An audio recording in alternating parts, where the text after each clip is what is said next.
Hey, Marco, you ready for the totally awesome, coolest show ever? Okay, listen here. I have to self-report. I watched Comic Man Andy's show the other day. You might have seen me in the chat. I'm sorry I showed up late, but you should be watching Comic Man Andy's show anyways. But just want to self-report out there just in case, because I watched an internet show about comic books. Good Lord. Pete, let's get the show started.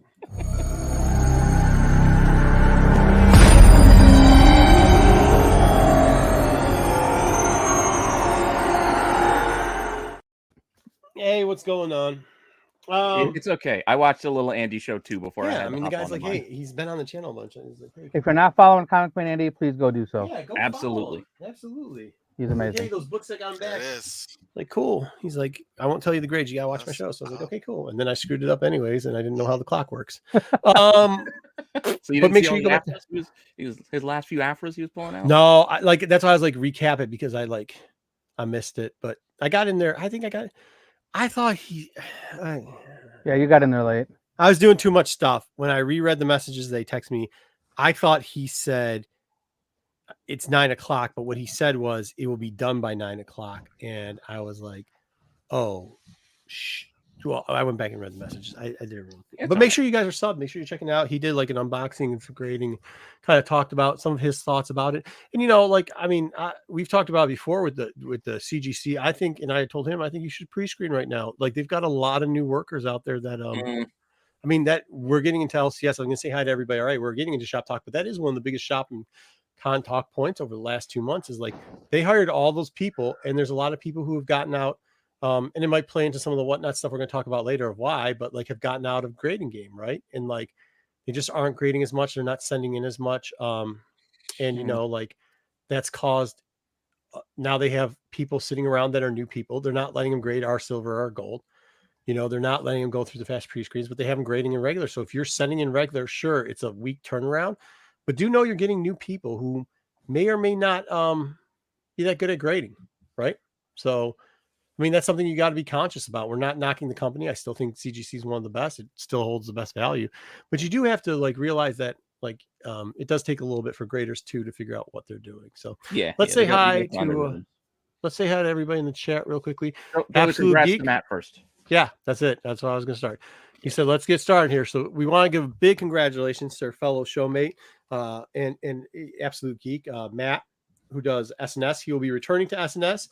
We did a very poor job of holding it down while he was gone, but Kyle did an excellent job, and Matt will be joining him this week because Matt last week got married. So congratulations, Matt. Congratulations, Matt. Hopefully lots of happy years after that. And then I'll just say your anniversary or birthday, they all fall on the same day, and then there we go. So, all right. Thank you. You're welcome. Hey, Matt. Another one in November. Says, yeah, that's what I said, right? November. Yeah. Everybody's got something. It's just another one. I'm just throwing another anniversary up there, so it doesn't matter. You just have an anniversary. Hey, Matt, my wedding present. Is that a house with a schoolhouse with a... Oh, it's supposed to be a church with a heart above it. Present, and then a present. For you is a key, and then a key to your city, and then it's a city. Okay, well, that's a little bit it's convoluted. That sounds very creative, Garth. Yeah, but it's like double things. Okay, but good. Yeah, good stuff. He appreciates it. Thanks. And Eric says hi. Absolute Geek says Z. Hello. Yeah, okay. Thank you for your sub, Darth Lopez. I know it was my fault. All right, hello, gentlemen. Hello, gentlemen. And what is this? What has Joe got today? Hello to Joe. Get it big. Who's that guy? Everybody out there. He's got a RBF. So, shoot. I don't know who it is. He's wearing like a Dickie, an orange Dickie. That's Joe. Orange Dickie. Yeah, we'll see. No, that's not Joe. He always puts a new character in the. My bad. Sorry, Joe. Is that Joe? Oh, Joe, tell us who it is below. And I don't know who that is. I just thought it was... Thanks for the sub. Oh, okay. Is it Lost in Space guy? Maybe. It My probably. bad, I don't know Lost in I've Space. obviously never seen whatever. I don't know a lot of people that wear Dickies. I thought it was Joe. So no, that's not Joe. Howard Wallowitz. Marv, thanks for the sub. Good evening. What's up, Ryan? Are you going to Ben's doing a comic book sale, $1 for the warehouse sale? That's good, week, Ryan. I meant to ask, is Matt going to Old Man Con? The Butcher. The Butcher. Jay. Oh, like as in the Butcher? Yeah. As in the Butcher, as in the wrestler, the Butcher, or like the Butcher? As the butcher, as in We're not Professor doing Lupe. wrestling yet. That's Yeah. later. Abdul the Butcher. Later. What? Okay. Later. Patrick Okay. in the Stop calling. house. Well, hey, you cannot go through my talks here, Corbin. This is where I say hi to everybody. I'm By the sorry. way, I was just communicating with the. You're right. You're right. Eric, Eric? good No, he's evening, not gentlemen. right. Everybody It's needs their okay. You shot. can type in Everybody the needs their chat, shot here. Can't cut Thank you lines. so much. You're cutting lines.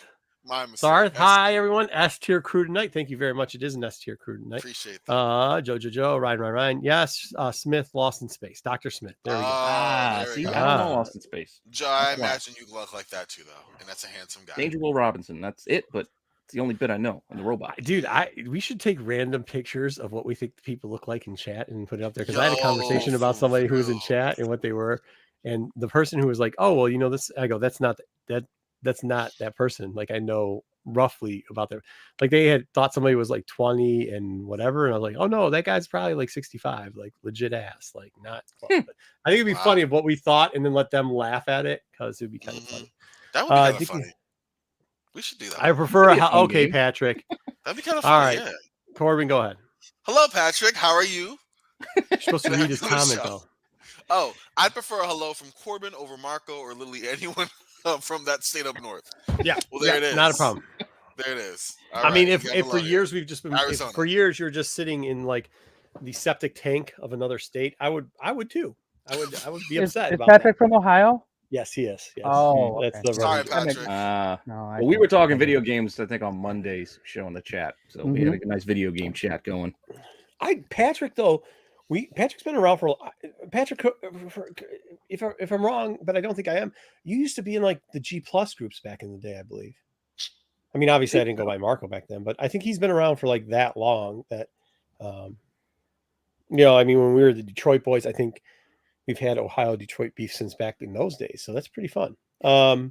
Like, not really. I don't care. I agree. Ohio is more. No, it's not. Yeah, I know. I do, Patrick. I do. My Bargain Comics. Oh, handsome crew tonight. Actually, My Bargain Comics was thinking about getting on. We're actually going to talk a little bit something. If you haven't been following them, we were talking about something. Me and Mr. Steve Horn, we had been talking about, and he decided to put something out on the IG today. That's very interesting that you should go back to. Oh, Sleepy James, what do you got today, bud? Let's go this way. What are you doing? Read messages while we're because Sleepy James wants to let you know that he's got some ghosts for you that have found him. We'll talk about it later. Thank you, Sleepy James. All right. Well, because he's got the bat phone. You know what I mean? So my boy Sleepy James hits me up on the bat phone all the time. James, good to see you, brother. What was I saying? Yeah. So one of the things I guess we're going to talk about in the LCS section, because it hit our LCSs today, which was crazy too, and it kind of did even last Sunday, but we were kind of staying over it, is this whatnot nonsense that's going on.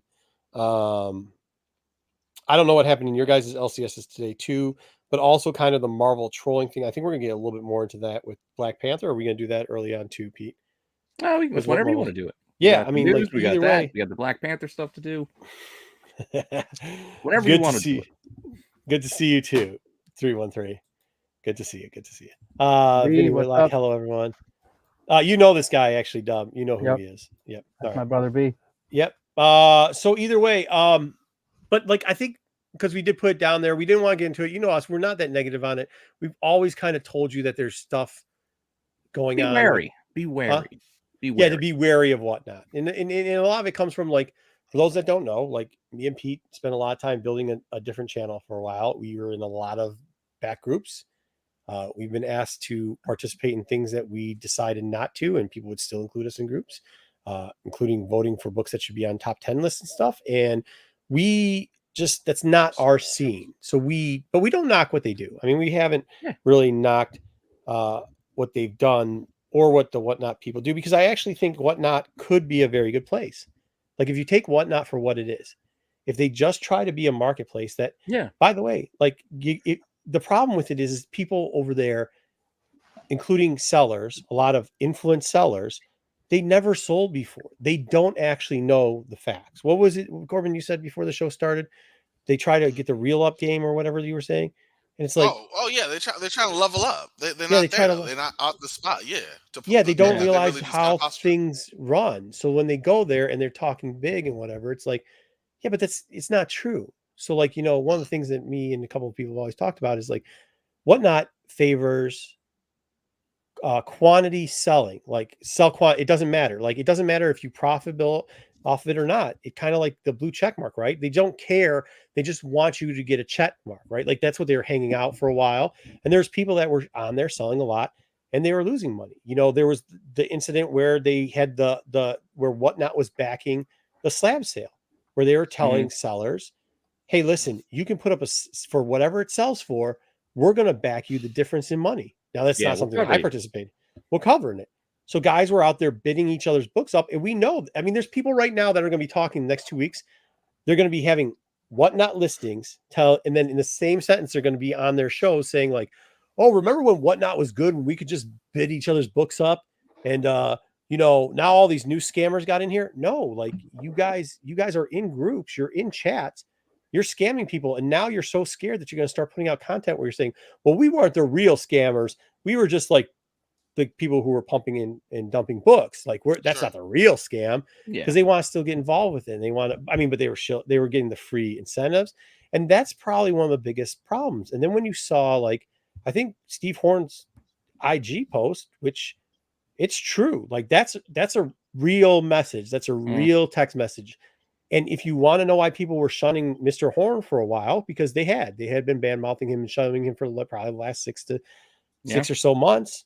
Like he was only on our shows, and there was a reason why. It's because of stuff like that. Because people didn't want him on their shows because he was like, "Hey, dude, it's not right that you screw us. It's not right that you're telling us that these are the real things that are going on, and they're not." And that's the thing to be worried about. Now, does that mean that everybody who sold on Whatnot is corrupt? No. I've sold on there. Yeah, it's fun. It can be fun, but one of the biggest problems it has is there's no accountability. Right. There's no accountability. You can say whatever the heck you want about a book, talk it up however you want. There's no repercussions because no one's going to see it again. There's no history of the sales. There's no record of the sales. Which they're bragging about that too, but like. There's history of sales because Pete, you gotta like somebody has to actively go. But there's guys that have groups. There's guys that have groups that have their own channels or on other channels, and they in the background have a spreadsheet on a Hangout page that says, "Hey, by the way, this is where we want the book to be at. This is why I bought it at. Bid it up," and they bid each other's stuff. Like this is happening, and people are seeing it, and they're going like, "I don't understand why this book was worth $80." Remember, we had gotten yelled at because I said, "Hey, look. You can't, unless it's a sold price, you can't call it a Whatnot price." And somebody had been yelling at us afterwards and like, well, on Whatnot, you don't follow Whatnot. You're so disrespectful. That's where the real selling happens. And we don't respond back because we know that a lot of that is not true. Like that's not, we know because we're behind the scenes. We see what people are doing on a lot of stuff. And now you're going to see people try and make contact out of it. Now, what was the comment? It says Whatnot out stupid themselves and about to look, I don't think it's going to burn and they can fix themselves. No. I think it's the various easiest thing. I know I have different opinions on this. I've had a bunch of different comments and like talks about it with people, but like, first off, Whatnot's good for my business because we sell dollar books to Whatnot resellers all the time. So I don't want it to burn. Right. But like, the thing with Whatnot is they have to get some of these people out there who we know them. We've been saying, or at least hinting that they're dishonest, and they have a lot of dishonest people front running that stuff. And as soon as those people, which by the way, I was going to do the Hard Times promo about taxes and NFTs and like that type of stuff that all came for tuition. Did I say tuition? It's all right. We give it you. Yeah. All right. Anyways. Fruition. Hard times. It's hard times. Tuition's hard times too. I just have paid the tuition bill. It's $20,000. Fuck, it's hard times. But either way, like part of it is like, they just got above themselves. They let a lot of people say these are good ideas. People that really didn't. Like, it's not hard to tell. It's hard to tell to people, I guess, because even with Steve and other people, I've been like, how don't you know that's not like you're good? You sold before how do you know that's not how this works? Like these are people that don't have business experiences that are getting on stages and yelling and hooting and hollering and saying stuff. But like, that's not how this works. It's going to collapse. And when those people, a lot of them last week were, oh, Whatnot's been really good to me. Whatnot's great. It's been really good to me. I don't know what everybody's complaining about. Watch this week. They're not going to be saying that anymore. Now they're going to say like, oh, well, it was good till the bad people got in. Who the fuck are the bad people? Yeah, it's You're the people that have been there since the beginning. Like it's the same. It's you. You're Nothing's still changed. there. The people you ripped off are gone because they can't afford it anymore. You're still putting up. You're saying the bad people and then putting You've up. lived long enough to be the villain. By the way, check out my IG sale that's coming on. Like, no, dude, you're those people. Like, you can't do content on like how bad the scammers of IG are. By the way, check this out. In 2 hours today, I'm gonna have an IG sale. I mean, dude, you had no books, and then all of a sudden you're selling books, but they're yours, right? Like you're picking up the package. We know what you're doing. You're getting books from a store and selling it. This isn't because the store is telling us. Like the community's big, but it's not that big, right? And when if all I'm saying is, I hope whoever's selling other people's books realizes that the taxes. Don't tell him. Don't tell him. Don't tell him. No. I want to see him cry. I want to see him cry. Well, it's a bit late now. It's November. But that's how it is. They didn't take their cuts out. Like, dude, you would believe how dumb these people are. And we have receipts, by the way. I mean, some of our members know I've already been showing them receipts behind the scenes. It's just not my business to put everybody's receipts out on the streets. But this is what we're going to say. You're going to see a lot of this nonsense. And before we try to burn down, believe me, if you guys go back, it's documented. There's no person who's been telling you to be more careful than Whatnot than me. I've said it all the time. You see it. Now, this is what I'm going to tell you. I don't want Whatnot to burn down. I don't, because I actually think there is a good look. They're going to have eBay Live now. The only reason that happened was because of Whatnot. There is a and place. there's been copies too. Yeah. There's been Drip Shop Live, Pop Shop Live. Like there's other smaller ones that are starting to pop up to compete to do the same model as what Whatnot is doing. So like it's inspired other things, and so Whatnot's there. And if they're the ones who win out at the end, eBay wins out at the end. One of these other we don't know who's going to win out, but there is room for that marketplace to be out there. And we want, and like you said, we want that marketplace or multiple marketplaces to succeed because it only helps all of us in the end. But we want it to be a legitimate, honest place where you can go buy stuff. You know, like I get what you're saying, and we do want it there, and we do want it to be legitimate. Yeah, I mean Reef. I can't catch all what you're saying here, but I think you're saying like some of them are mad because they can't sell their trash variants.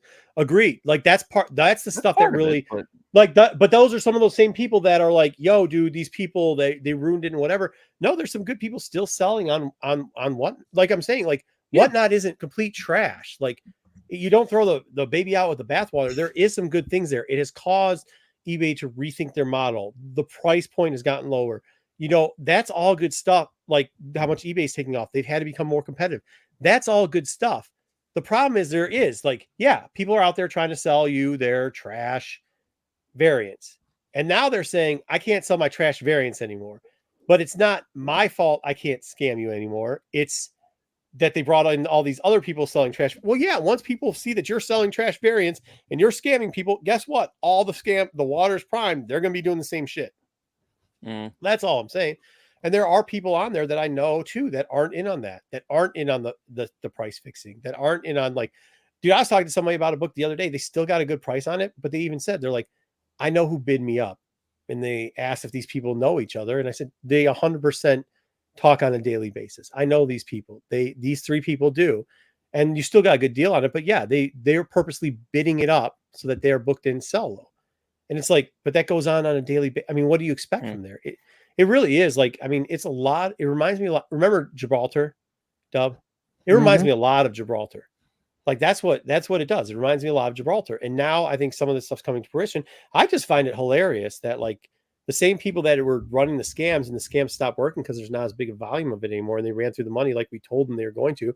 And then all of a sudden now they're like complaining about scammers. Like, dude, you can't do your shows on scamming when you're a scammer. You can't say in all honesty in comics, you're not honest. Like, how many times have I ever said honesty in comics? I've never said it before. Because you want to know why? Because there's a lot of dirty motherfuckers that use that term. Like there is. That term is co-opted by a lot of dirty motherfuckers. Does that mean everybody uses it? No. But that is it. They're trying to hide the facts that it's gone. But once again, I think we have to temper our expectations. We have to see through the fog. Any cycle to be able to sell, especially as their technology. This was one conversation we did have, me and Horn. The technology and ease that Whatnot has there is top of the line, but that's also what led to the scammers, right? So if we can get everybody else to step that up, which we see it happening with eBay, then yeah, that's good. It's also good to have a competition. Is it good to have as many scammers? Probably not. But like No, I but said, the point is just identifying it and yeah. stay Yeah. I out mean, of when the you're water. when you're when you're a top seller on whatnot, but you're still living in your mom's car, like that's not how top selling works, bro. Like there's a lot of money to be made in comics, but that ain't it. Like you can't tell me you sold $200,000, but your profitability was $6,000. Like that's just not good. It doesn't make those dollars Yeah, make that's- no you sense. can't put out that much to make that, like, the return is just not there. It's a lot of risk. Mhm. A And lot now of they're going risk. to try, and now, and like as much as whatnot too, like some people just got an email today about they're going to sell the comic card packs. Well, if whatnot was so good at selling them, they could have just sold them out, but they can't. So now they're going to try to dump them. This is like the grain they're giving to some of these crappy influencers. Like, hey, go push this product for us. Yeah, and Landlubber, like I said, I've sold a few times on there, and I actually find it entertaining because I like talking comic books. When I put a book Yeah. up, I know what I'm talking about because it's my book. I just like to talk comics, so I'm not going to try to tell people like this is the best book since sliced Amen. bread. I will tell you, it's like you're paying for a 1-page cameo. Like that's it. That's all that's in But- this book. It's one panel. Mhm. Just know what you're buying because But I I think you like described doing it, that. Pete. I like talking comics, and I like just I don't know. But that said, Eric, it's her still a teeth lot were of messed up. Her teeth were messed up, so she got Yeah. real money. Then she got it fixed. So let's relax. Just Oh, kidding. And you she said was- it, Pete. hey, Like, she was on Masked Singer like not that long oh, ago. she She was. won. But I guess that's not everybody on whatnot, because if you are No, like Pete and you're no, trying to that's not encourage everybody. the community, hey, appreciate books. Let's be real about first appearance. We're not trying to like front and say a book's better than it is to rise up sales, but that it's a landmine, which I think is what we're all like you guys are all saying, which is not to avoid it altogether. It's not the best thing in the world, but to be mindful of the traps and pitfalls that are there. And for the most part, I imagine, I mean, this community is pretty smart about at least people in these circles. But at the same time, I mean, Well, I don't think it obviously is because I think a lot of people say they're part of the comic book community, but they really aren't. Like, Oh, I mean in this like circle on this show, like oh attending yeah, people, yeah. course, connecting people in the chat. Yeah. But I know what you mean. No, in general, there's a lot of people say they're part of the comic community, or like adjacent to that, or like casual. I'm not trying to put anybody out, but you Like, know what I have a comic book I try to like. I'm part of the comic community. I have a comic book right here. Like just Yeah. because you have one doesn't mean a thing. Oh, comic book. Yeah. I mean, like that's kind of like when you did like people didn't know. Like, there's so many elements to it. Like, it is ever changing and moving. Like we've done well avoiding whatnot. We never have done whatnot. We've tried Craigslist a couple times. That hasn't worked well for us. Bakari never worked for us, so Yeah. it wasn't worth the hassle. So we moved all those and strictly do eBay and shows, and like how we do our shows and how we do eBay is differently than other people, and how they do it and that's not the wrong way, but I'm saying like those are the good options to have, and to have a whatnot situation. If you don't want to auction off on there, you don't have to, but the technology that they do use over there, from what I hear, is top notch, and it seems to be a smooth transition. And I agree. Like, I think that's why some people would get away from it. Now, do they have people maybe over promising, like people who are saying you can say whatever you want on whatnot and try to sell crappy variants? Well, it's easy. It's easy. You start using buzzwords, talking about bangers and mash. Bunch of word salad. They do Hot bangers book and right now. mash, hot, rare, only so many printed. I mean, it's easy. Yeah, You get below caught up run. into it, and all of a sudden, you've created little FOMO monsters that just can't get enough. Like, I mean, it's not hard. And this is part of it too. Like, if you've fallen for this, I think there's a big part of like people got new and got into it, and they've fallen for a lot of this stuff, and they're like, they get angry because you guys know the messages I get. You've seen them before. People are mad at me, and it's like, well, dude, I'm just telling you, like, but what are you mad at me for? Because I said like I get, look, man, if you got scammed, you didn't know any better. That's okay, but don't get mad at the person telling you like, hey, man, you got scammed. Don't even be mad at I mean, if you want to be mad at the scammer, but just like know better and move on and be like, yeah, okay, cool. I won't support. Some of these guys are chasing bad money after bad money just because they don't want to admit they think they're stupid because they got scammed. No, good scams are good for a reason. They scam smart people. You know what I mean? Like it's not that you're stupid. You just didn't have the full knowledge. If you've been watching shows and thinking that's how it is the whole time, and you see all this stuff, and then you get back with them being on a whatnot thing, and they're telling you bangers and mash and like super rare and hard to find and like, low print run. Of course, you're gonna be like, oh my god, yeah. Oh, they put up the one eBay sale for a book that's $9.99. That like, oh yeah, it didn't sell for that one sold for 900, but 5 other books only sold for $20. But they don't show you that, like, oh, what was the one I always, oh, this sold on eBay for $85. You guys are getting it for steal here. It's only at $20. No, dude. That, like, what are you talking about? All right, Like, one sold for 85, but there's 6 copies listed for 20 for like, $1.99. Don't want Like, to what are mention you? that. That's, Yeah. And the fact that they go on there purposely, like, there's some people who are known who have variants that have gone out, and you want to see whenever they're about to be on a show or be at a con, their variant all of a sudden hits eBay and sells for a new record price. Insane. Tell me how that's happening. It never sell. It doesn't sell the rest of the year, but every couple times it does. Like, come on, guys. Like, we're all smarter than that. You guys, our chat's been long, and I know I'm preaching to a lot of the choir. Hey, what's going on? yeah. Comic Man Andy. I know I'm preaching to a lot of the choir, but there's like good.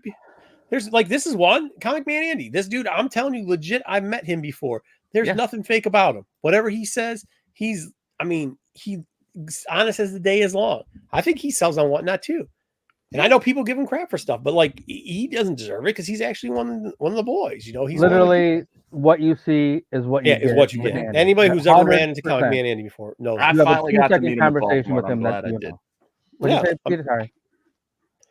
He said he finally met him in Baltimore. And he did. Oh, okay, cool. Yeah, finally met him in Baltimore. And then okay, so that's, I guess, that got a lot of comments. Yeah. Just waiting for eBay to splash whatnot like a bug in 2023. Yo, a lot of comments. I couldn't follow them. Was anybody seeing anything that was really good? Yeah, I wanted to circle back on something I'm absolutely geek ass, which is something I'm curious about too, since I'm not a seller at all. If you only buy books to sell them, does that make you a real part of the community? I would like to get that from you because I don't know. You would say, yeah. I mean, no. Like, if you're openly participating in what I think people are saying is when they use the like, well, we're talking for the comic book community. First off, it's very diverse. You can't talk for the community. You can't talk for the community. It's too crazy. There's too many different arms and legs moving. But I know there's people like that talk.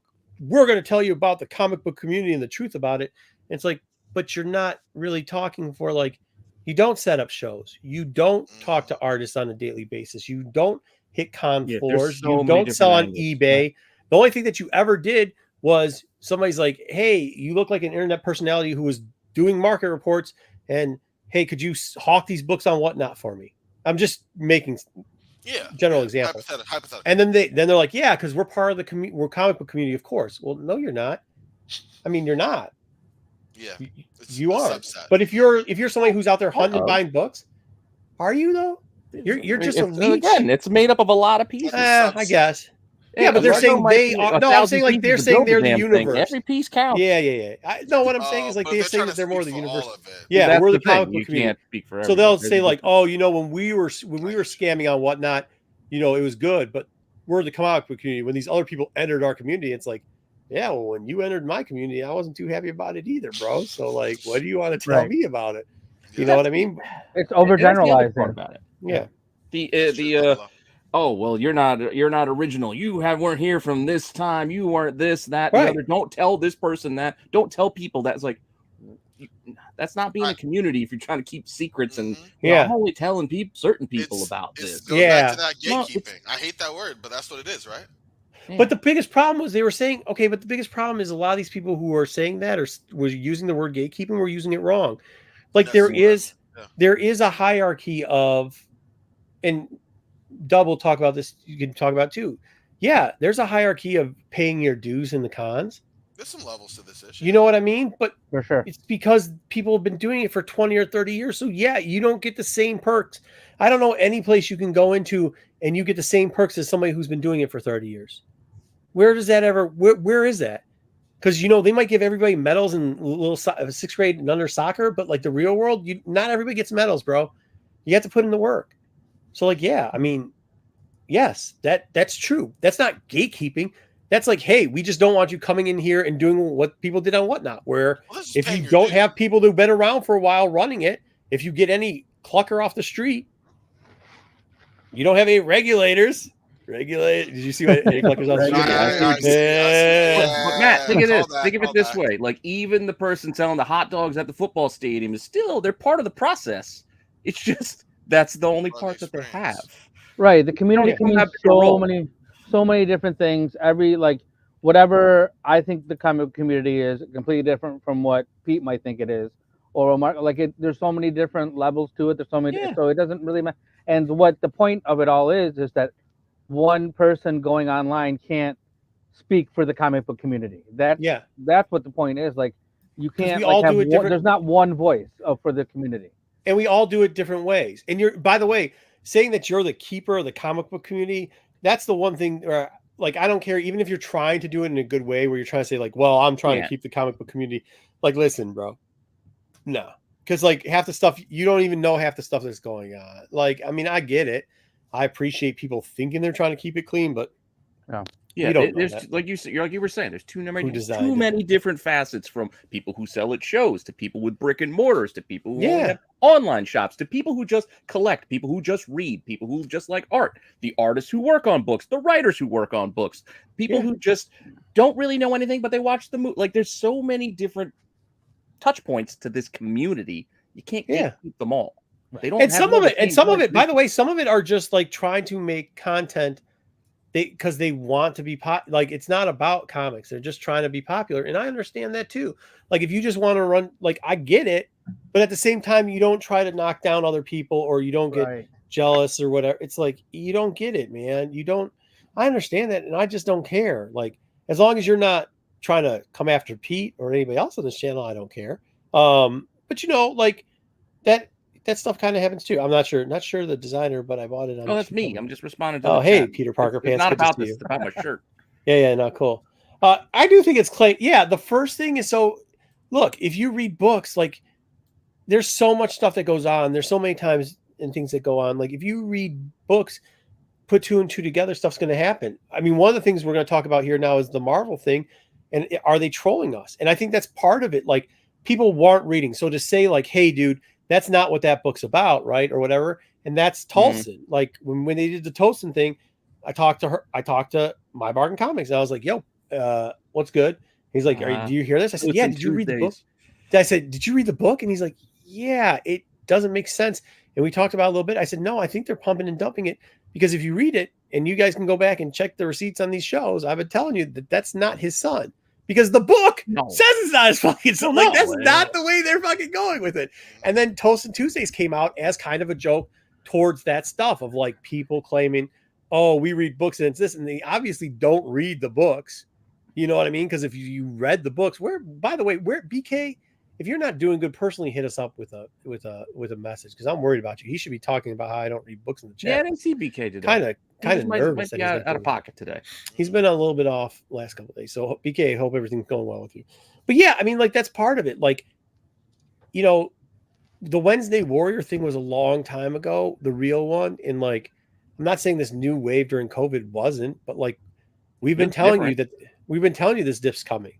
And when people are like, "Oh, I can't believe it, the whole thing's going to explode," no, this shit ain't old. Well, that's old. I think that's the other thing. COVID changed things because there was no real lull. Like usually there was a lull. Like after con season ends, there was usually a lull. Everybody starts paying attention to Christmas. Comics don't start moving, and it just kind of settles down for a little bit, and people do other things with their lives. But during COVID, when everybody was locked down, the market kept moving.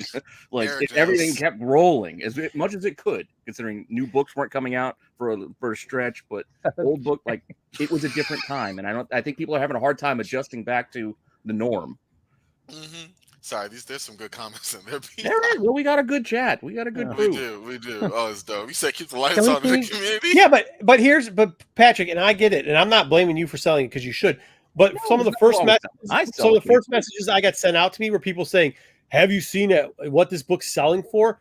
Like when you're like, if Pete did that, like you should call us for pumping and dumping a book, right? Like there's people that will go into other people's chats. We have the Star Wars show. There's people that will come into our chats or other people's chats that are talking Star Wars, and they'll push a book of a character that has no hope of coming out. And we've talked to them in the background before, and they have told us, we don't care. We're too far in for this book. We need to sell it. There's a difference between that and the fake FOMO created, Patrick. Okay. And like with the people that are going out there either didn't, and some of them didn't see Black Panther, so they don't know what happened. But Marvel at this point has gotten to it. Like they figured it out. They really have. They very might have. I mean, That's it. Well, it's not So, just I that. mean- What about the Star Wars? Well, I mean, we can get it. Oh we can yeah, talk about I it on mean, Sunday, they've been too. doing everything. You see Star Wars this week, dude. Star Wars this week. This is what Star Wars is doing now. They did for Ian. They did cover. They did non-mentioned, team name only, half-ass drawn cameo over, and then they're going to have her first appearance. Like they're literally going through it so that each week these books can get pumped. They're because this is what we got this week, right? This one panel. Yeah. Infernal Squad, no names, half-ass drawn faces, and we blew this up so you could see it. Yeah, it's blown up because it's one panel, like it's a quarter of a page. Like one little, And they know, yeah, it's a quarter of a page. The rule is like if you already know the character, right? Like, and it's identifiable on the page, like that should be a first appearance. But they just make it shady enough that it's not, or they put it in a hollow. And they've been doing it. Like, you think that Tucson or whatever, that name wasn't really close to Tulsa? Like, you think they? I mean, I know the history of it because we all had history class. We know what that character was. But you're telling me that they didn't purposely name because he could have just been named T'Challa, right? We all know. Spoiler alert for those that didn't read or watch Black Panther. Or any other Haitian name. Oh, BK. We were worried about you, man. We were worried about you. We were worried about you. Good to see you. Okay.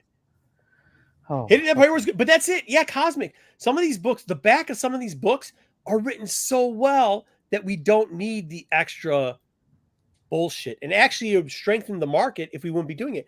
But you can't tell me if I'm a producer of a comic, right?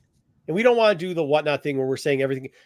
Dude, I saw some crazy conversations, not to get back, but like, you can't be telling me you're outselling fucking Marvel. You can't tell me you're outselling Marvel's top book for the week and whatever fucking limited exclusive you're doing. That just doesn't make any sense. Didn't I?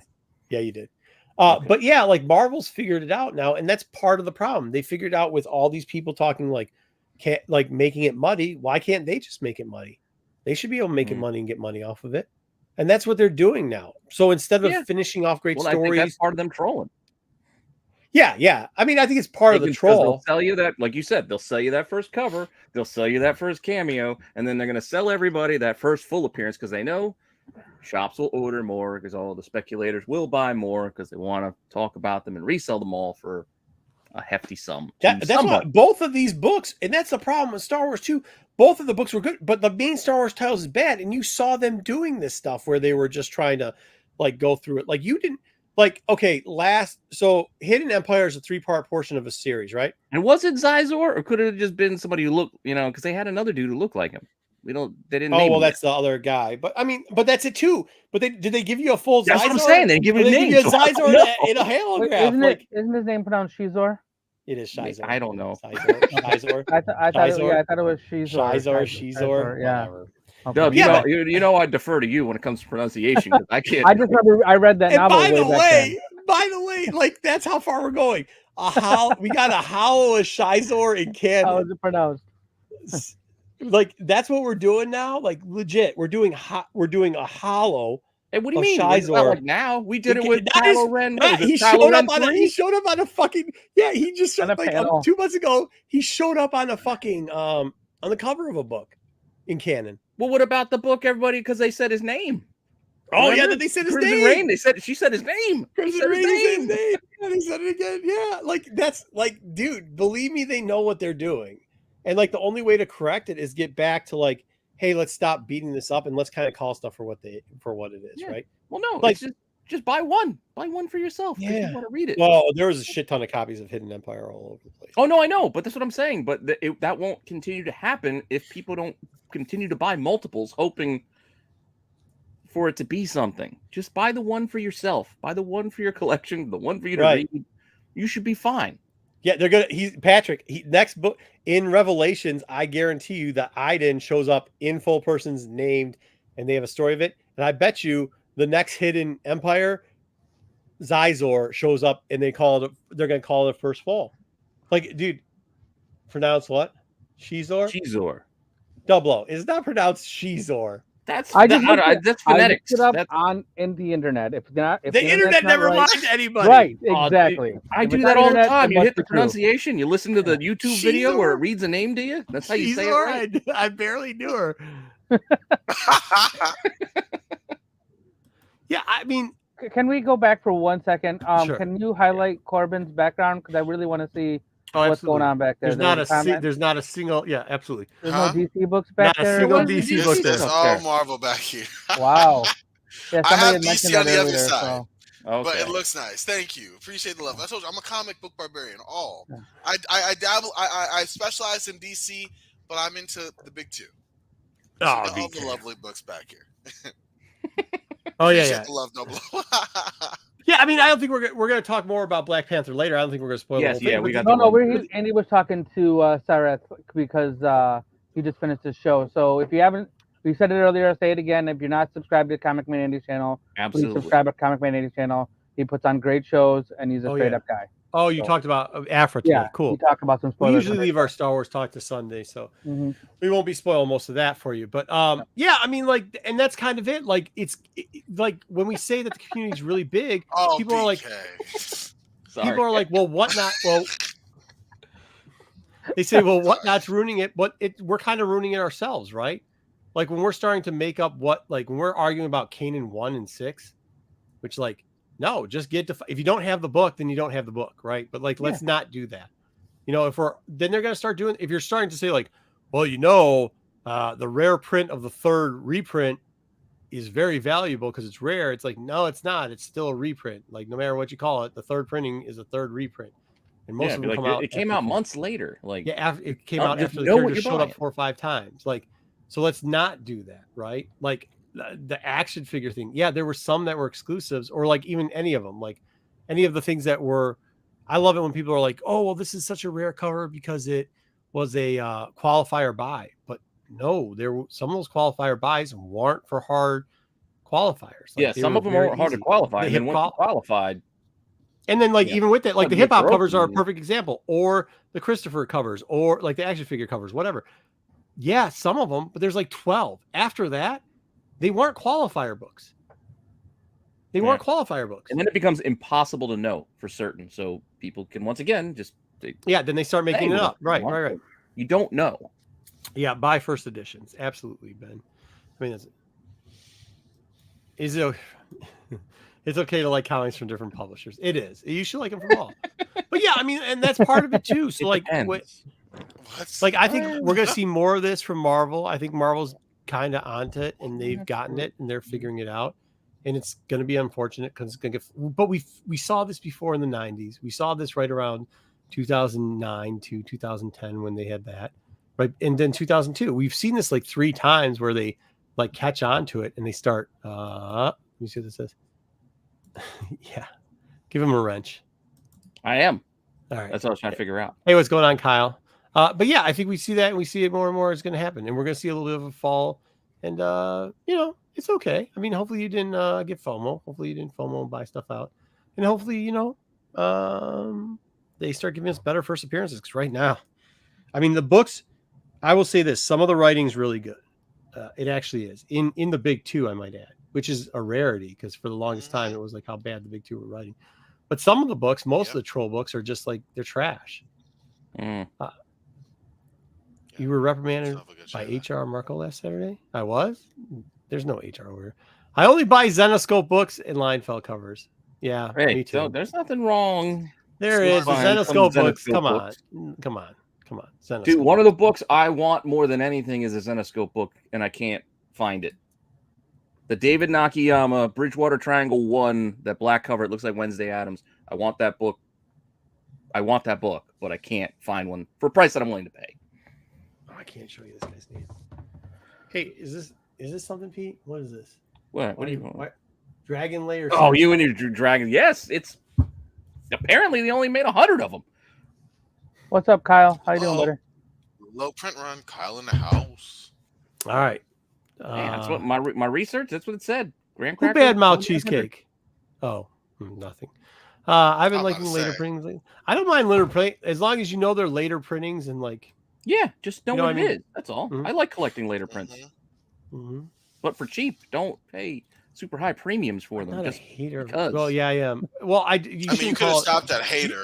I'm not a hater about it. I'm just saying, call it what it is. It's a reprint. Like, let's stop calling it like.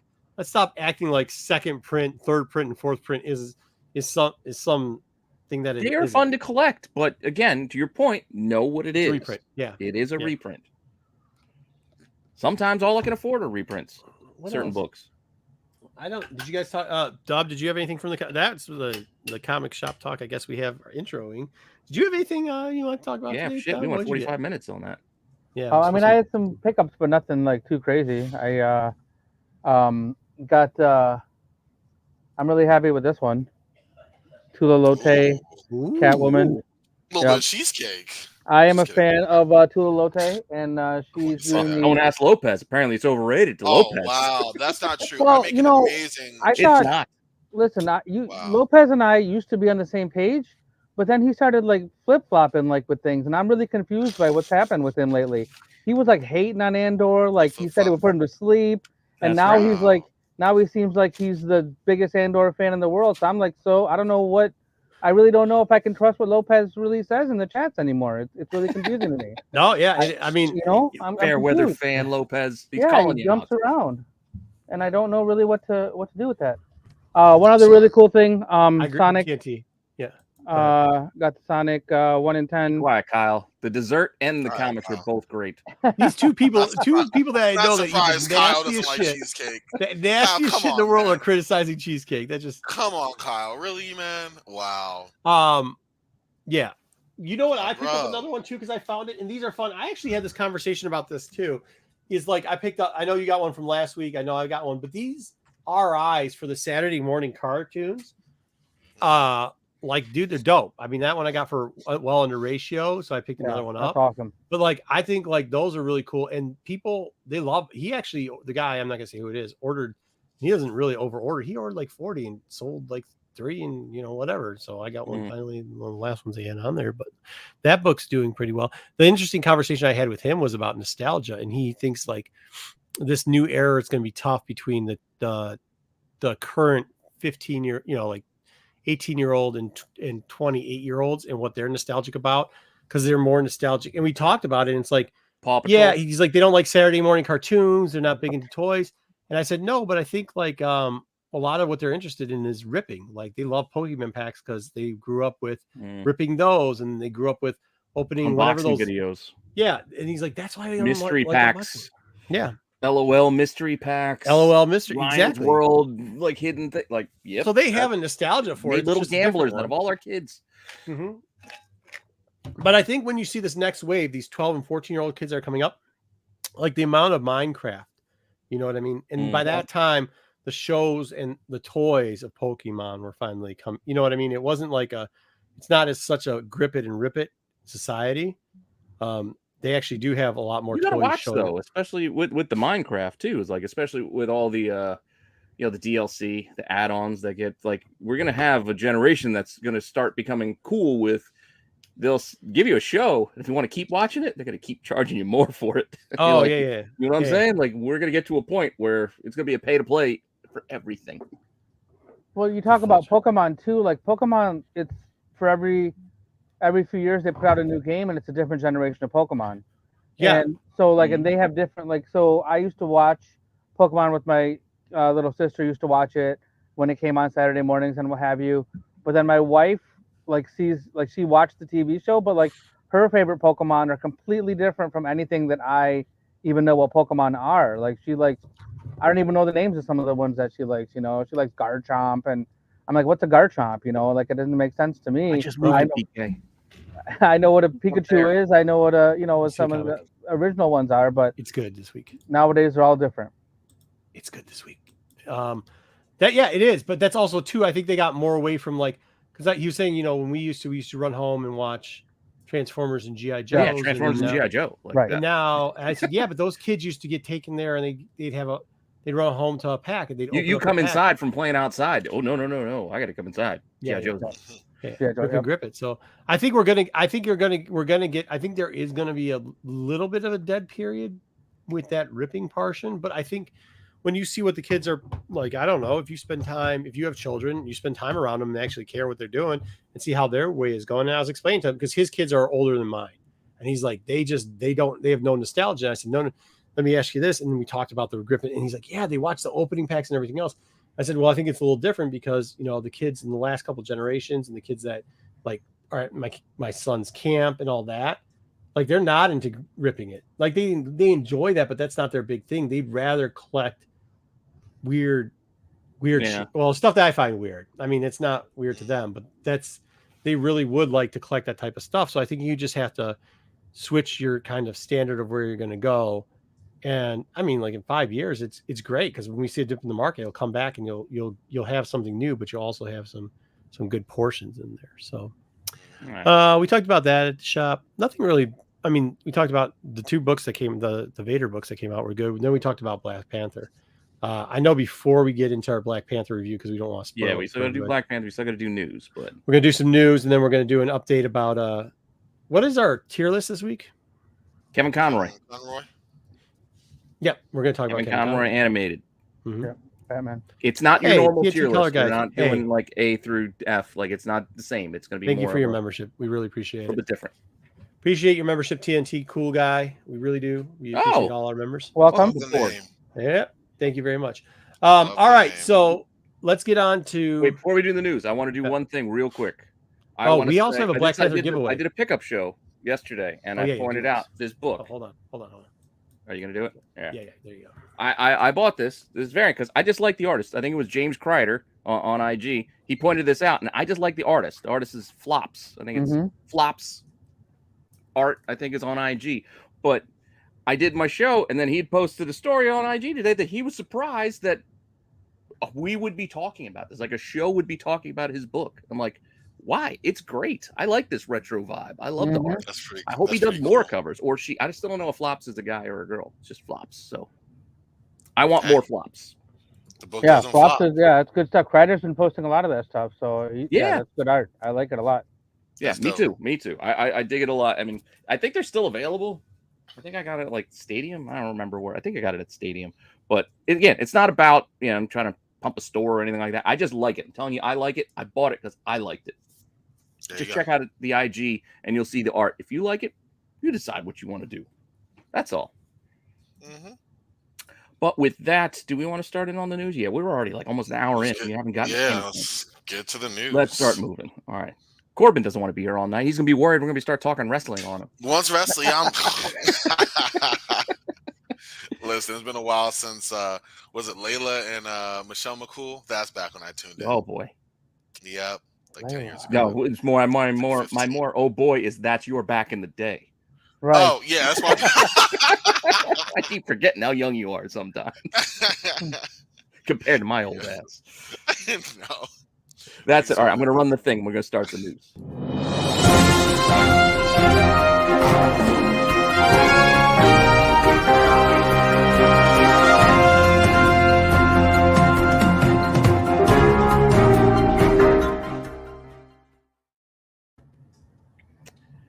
All right, so we'll try to go through the news kind of quick. I mean, there's a good bit of stuff in here, but a lot of it we don't need to spend a lot of time on it. It's just more kind of updates for you guys of what's going on. And the first, I'm sure you probably already heard it in a number of other places. I mean, we do our thing on Wednesday, so we can't hit it later. But still, to me, over the week, the top story is still Kevin Conroy passing away last week, which, again, we'll get into more of it when we do the tier list, but it is a shame. Yeah. The best Batman. That was the best. For real. Batman. The voice of Batman. When you read a book, that's what you hear. My favorite Batman. Yeah. All the time. Yeah, that hurt. That was a shock, and well, like you said, we'll talk about it more. But yeah, if you want anything you want to do, go ahead. Like if you this is the time if you want to. I mean, I'm sure we were all kind of. I mean, I know for a fact I was raised on this stuff. You know what I mean? And I'm sure we all were in terms of the entire DCA. Patrick agree. Huh? Oh, okay. There you go. And like just being the foundation of the DCA and all that we have now, like Batman was the anchor of that, and Kevin Conroy was the anchor of Batman. So. I don't know. I just watched Mask of the Phantasm yesterday, actually, just thinking about it. I was like, wow, like, I don't know. It's crazy. And it's been like a lot of creators and writers and artists we've lost over the last like 2 years or so. And each one just, it's a hit. You know what I mean? Yeah. I mean, there's too many to even name, but to have another one brought into the fold, it's unfortunate. And, you know, heart goes out to his family and all of us who are mourning collectively his loss. Absolutely. Yeah, he was such an integral part of like childhoods. Like, you know, like, I mean, I definitely was older when this happened, but like my I know my family watched it, my sisters watched it, my cousin. Like it was all something that we watched and were able to enjoy, like together. And it was so good, and just he was so talented because he could do Batman's voice and Bruce Wayne's voice and have two different. It was the same guy, but he was doing two different voices for those characters, and he did such a great job. And he was able to. He did so well that, like Corbin just said, it inspired the rest of the DCAU. Like started off from this one show, and it grew into the whole Justice League Unlimited and a countless number of movies, and like the whole Timverse all happened because of this show doing so well. So I mean, it was a huge hit. Like Corbin said it earlier this week, but like this one hit really hard. I was surprised at how hard. Like not surprised, but like it just hit really hard, and I didn't know, and just came out of nowhere, and like I really felt it. It hurt. It hurt a lot.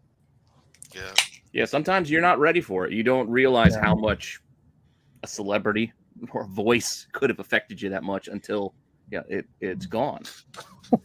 Crazy. How you gonna do that right in the middle of me and Double O pouring our heart out right now? Pouring the hearts out. We talking some hip replacement. Wow. Hey, the chat's the one that makes the world go round, bro. It ain't my fault. My god. You out here being here. Oh man, almost That's on what tears. I got here about some hip Double replacement. O, when you said that he did the two voices differently, and he did it without sounding silly. Yes. Right, 100%. Swear to me. Yeah. It was amazing. Yeah, Like you said, that was ridiculous. Yeah, it was hard. Hey, it is what it is. I still like Bale. Don't get me wrong. I like Bale, but yeah, Bale was good. It was kind of hard to listen to at times.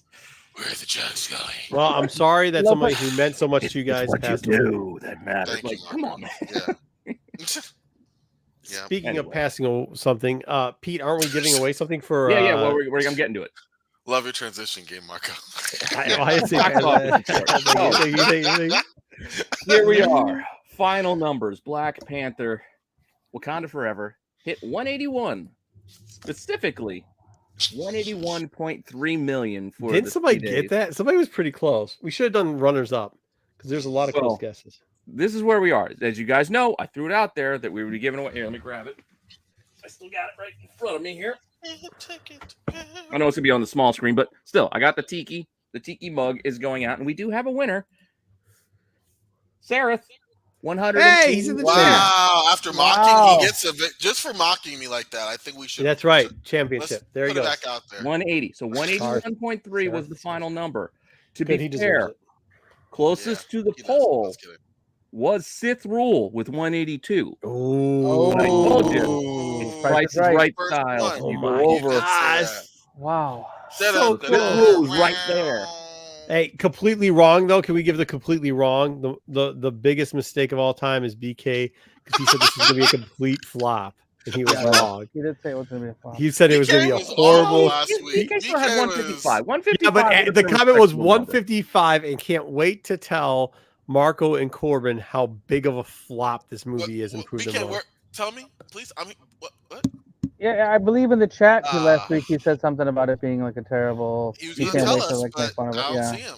I don't see it. Three Rivers Comics? Hey, what's up, man?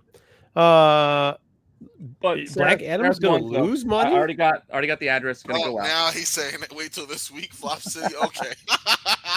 Well, we'll get to Black Adam soon. Oh, BK never changed, man. Just kind of following up on the Black Panther news. So 330 for the worldwide weekend is still second best to Doctor Strange. So that's Doctor Strange. Well, summertime was a little bit different. So he had that.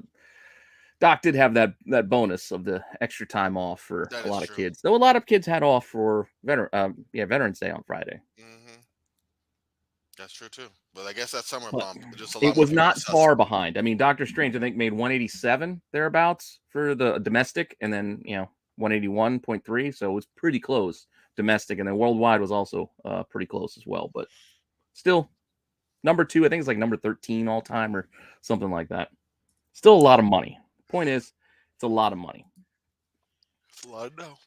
And it is certified fresh on Rotten Tomatoes, and it's the only MCU movie this year to get that. But wait, there's more. Wow. What do you mean there's more? Well, no, I thought it was going to be a bomb. BK's claiming it's a bomb. To get certified fresh, it has to be like 75%. That's what it says, and it's sitting at 84. Love and Thunder was at 64%. Doctor Strange was at 74. Granted, just under. but still, it hit the mark so far. Wow. BK doubling down too. Yeah, doubling down on rawness. Still here. You are also going to have to wait a little bit longer to watch it at home. We don't have a release date yet for Disney Plus, but apparently it's not going to follow the 45 days that a lot of the other movies like Doctor Strange have been following, where, hey, theaters, 45 days later, it's on Disney Plus. That would put us at day after Christmas. They said it's not coming out this holiday season, so it's probably not coming out in 2022. They expect this movie to have better legs in the theaters, so they expect more people to keep going to the theaters through the holidays. So we ain't getting this on Disney Plus until, I'm going to probably guess, February. My guess is going to be a Valentine's Day, President's Day weekend type of drop on Disney Plus. That's hey, T. Jones, it just has to beat Love and Thunder, my man. It's going to beat Love and Thunder. Love and Thunder. Yeah. I mean, even as a bomb, it's already more popular than it. So Joe asked a good question, but what Joe asked? I think we'll wait till we review it. Do we really think critics would be allowed to pan it? Sure. Yeah, I think I mean, I get the Chadwick Boseman like effect, but if the movie was a bad movie, they would call it out. There's a lot. It was beautiful, but I'll tell you right now, Patrick might not be wrong with the 7.5 because 3-hour movies are bullshit. And like, I get it. Yeah, that and this people are one crying. need to be 3 hours. Close. Yeah, it's like 235, 240. And I get it that people were crying in the theater. I mean, I was in the theater, people were crying. Like, I don't know what y'all was going on with you because of all the chat. My wife did bring some tissues just in case. No, my wife cried doing it. My wife cried during somebody else did. I actually didn't even know. I said, "Did you just poke yourself in the eye?" She said, "Shut up." And I go, "Oh shit, you're crying?" She's like, "Yeah." And I was like, "Oh, well." Yeah, I mean, I'm a G, so I didn't cry, but you know, you cried, Corbin. You cried. No. And the old lady next to you was like, "Hey, sweetheart, you need some leave me be on her booby strap." She's like, "Do you need some Kleenex here, I was gonna ask a girl on the date to watch it, but not the Kleenex earlier than me, so no old ladies around me. Yeah. I went to Majestic. I was living large. Right? had some fine pieces right above me, you know, looking back to see if they were crying, but I couldn't see them. It was too dark. Eric, I asked. We're not getting the review yet, so we'll talk about Clipboard later in a little bit. Yeah, we're gonna move actually off Black Panther with the news. So we're gonna go over to Thunderbolts. David Harbour, I think he's talking up his Christmas Santa Deadly Night, which I can't wait to see. I think it's gonna be ridiculous and it's gonna be fun. But he is mentioning that they're gonna drop some bomb apparently in Thunderbolts. We gotta be ready. Ringing the bell today, dude. Sarth is ringing the bell today. People just killing me in these chats. He's ringing it. Dang. I'm down bad in the chat. Sarth, BK, what the world? Y'all need to stop. I mean, BK's okay. BK ain't hitting it. BK ain't hitting the deep shot yet. It'll come eventually for him, but he ain't hit it yet. But Sarth is just... I'm a G. He's like a little kid in a pinata contest. He just keeps pounding the shit out of that thing. I had one log, and that was it. But wow, okay, I'm ready for a bomb. I'm excited for Thunderbolts. Now the Corbin commented in the chat, I could give you that wrench too, so you can have wrench it up in the chat too. Oh, cool. Anyway, I didn't even know we were getting another Alien movie, but apparently we are. They're going to be making another Alien movie. The guy who directed Don't Breathe, which I haven't seen yet.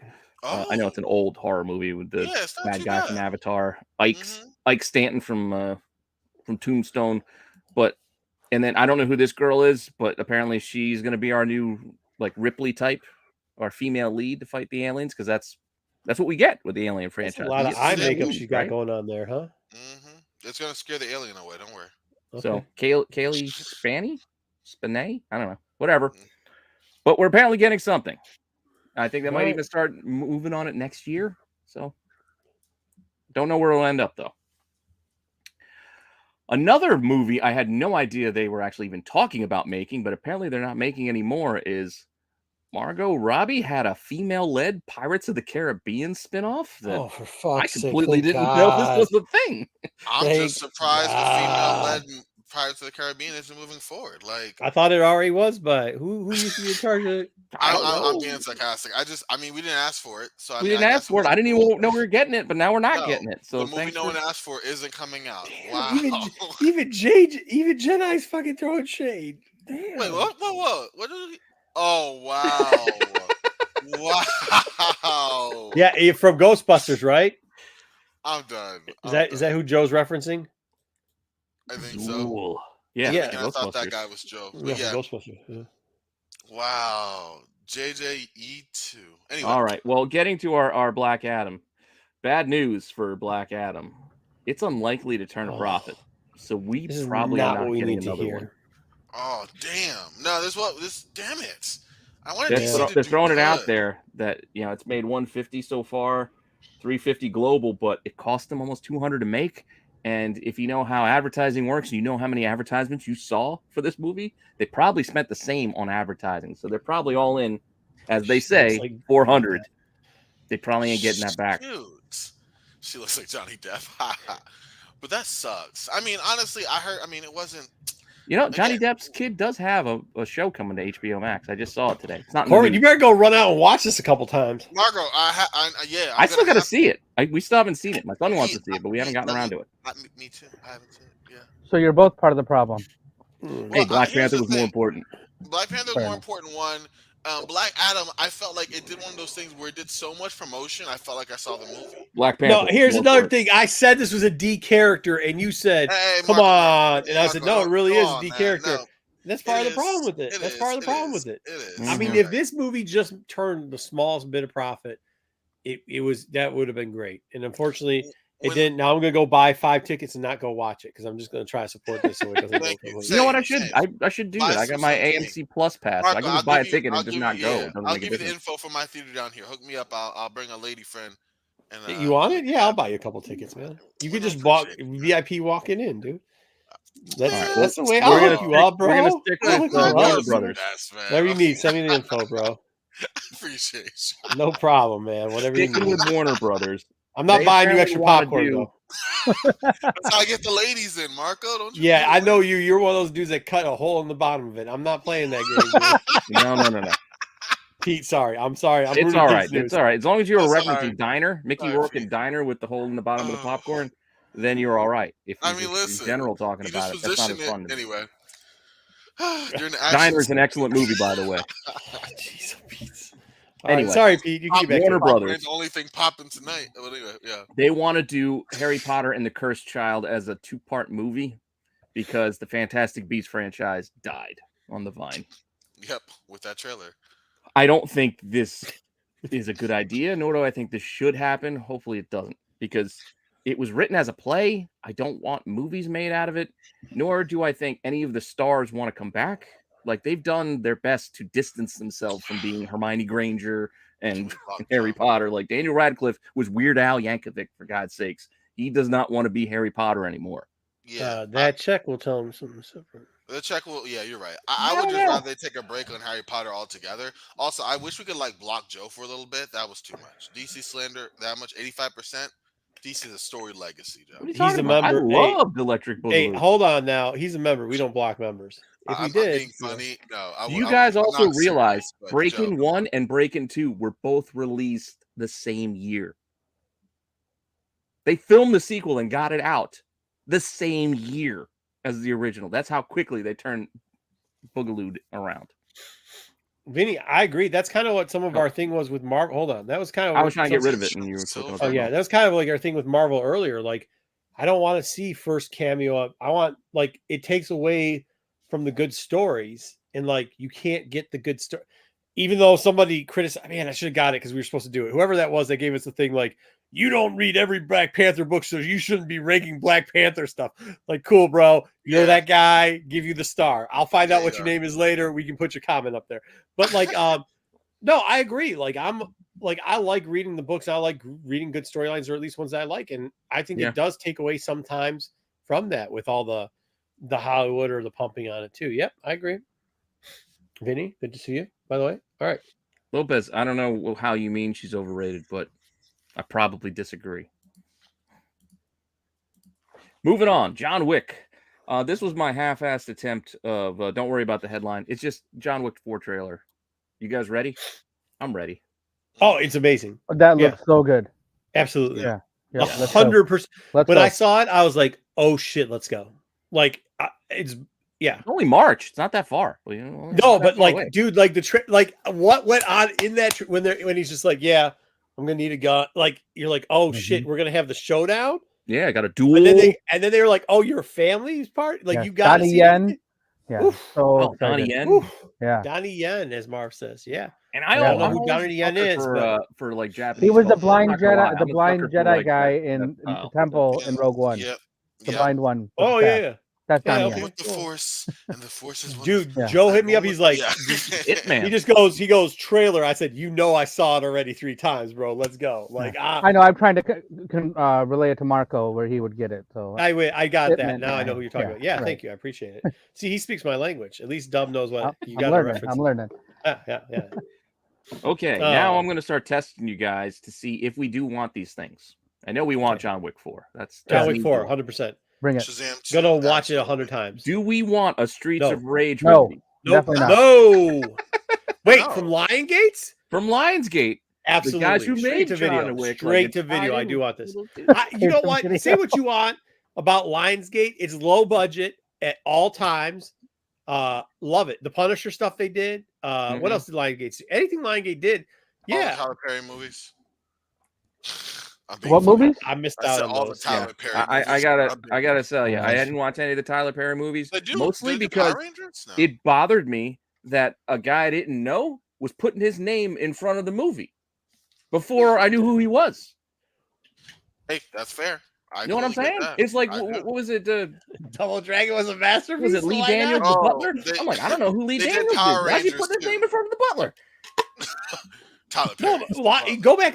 We should pick up a dude. Next week Yeah. we're doing Lionsgate movies. Lionsgate Like when you did see Power us, Rangers. Lionsgate movie. Now the question is, will I watch this in the movie theater? Fuck no.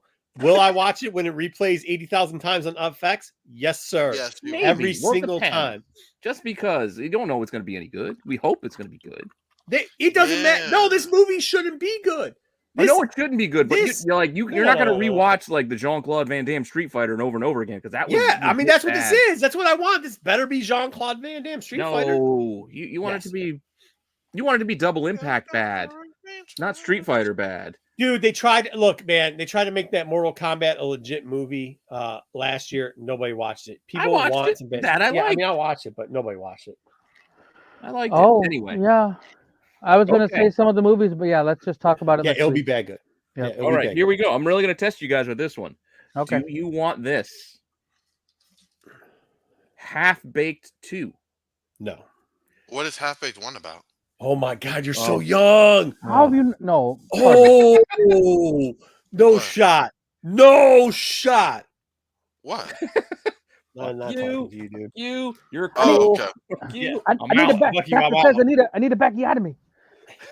You never watched Half Bake? No, I have no idea. I know it's a You're Ben so and Jerry's sad. ice cream, though. Oh. Marijuana. I used to I'll check sell- it out. I'll look for it, I guess. I seen it. Anyway, but the only returning actor is this actress right here, Mary Jane. No Oh, that's it? Chappelle. You don't get Jim Brewer. So Dave Chappelle did a show, and it's pretty much about smoking weed. Yeah, It's it called was a Half-Baked. movie. Yeah. Oh, wow. Okay, I'm going to look it Dave up. Chappelle, Jim Brewer, Jim Brewer. Guillermo.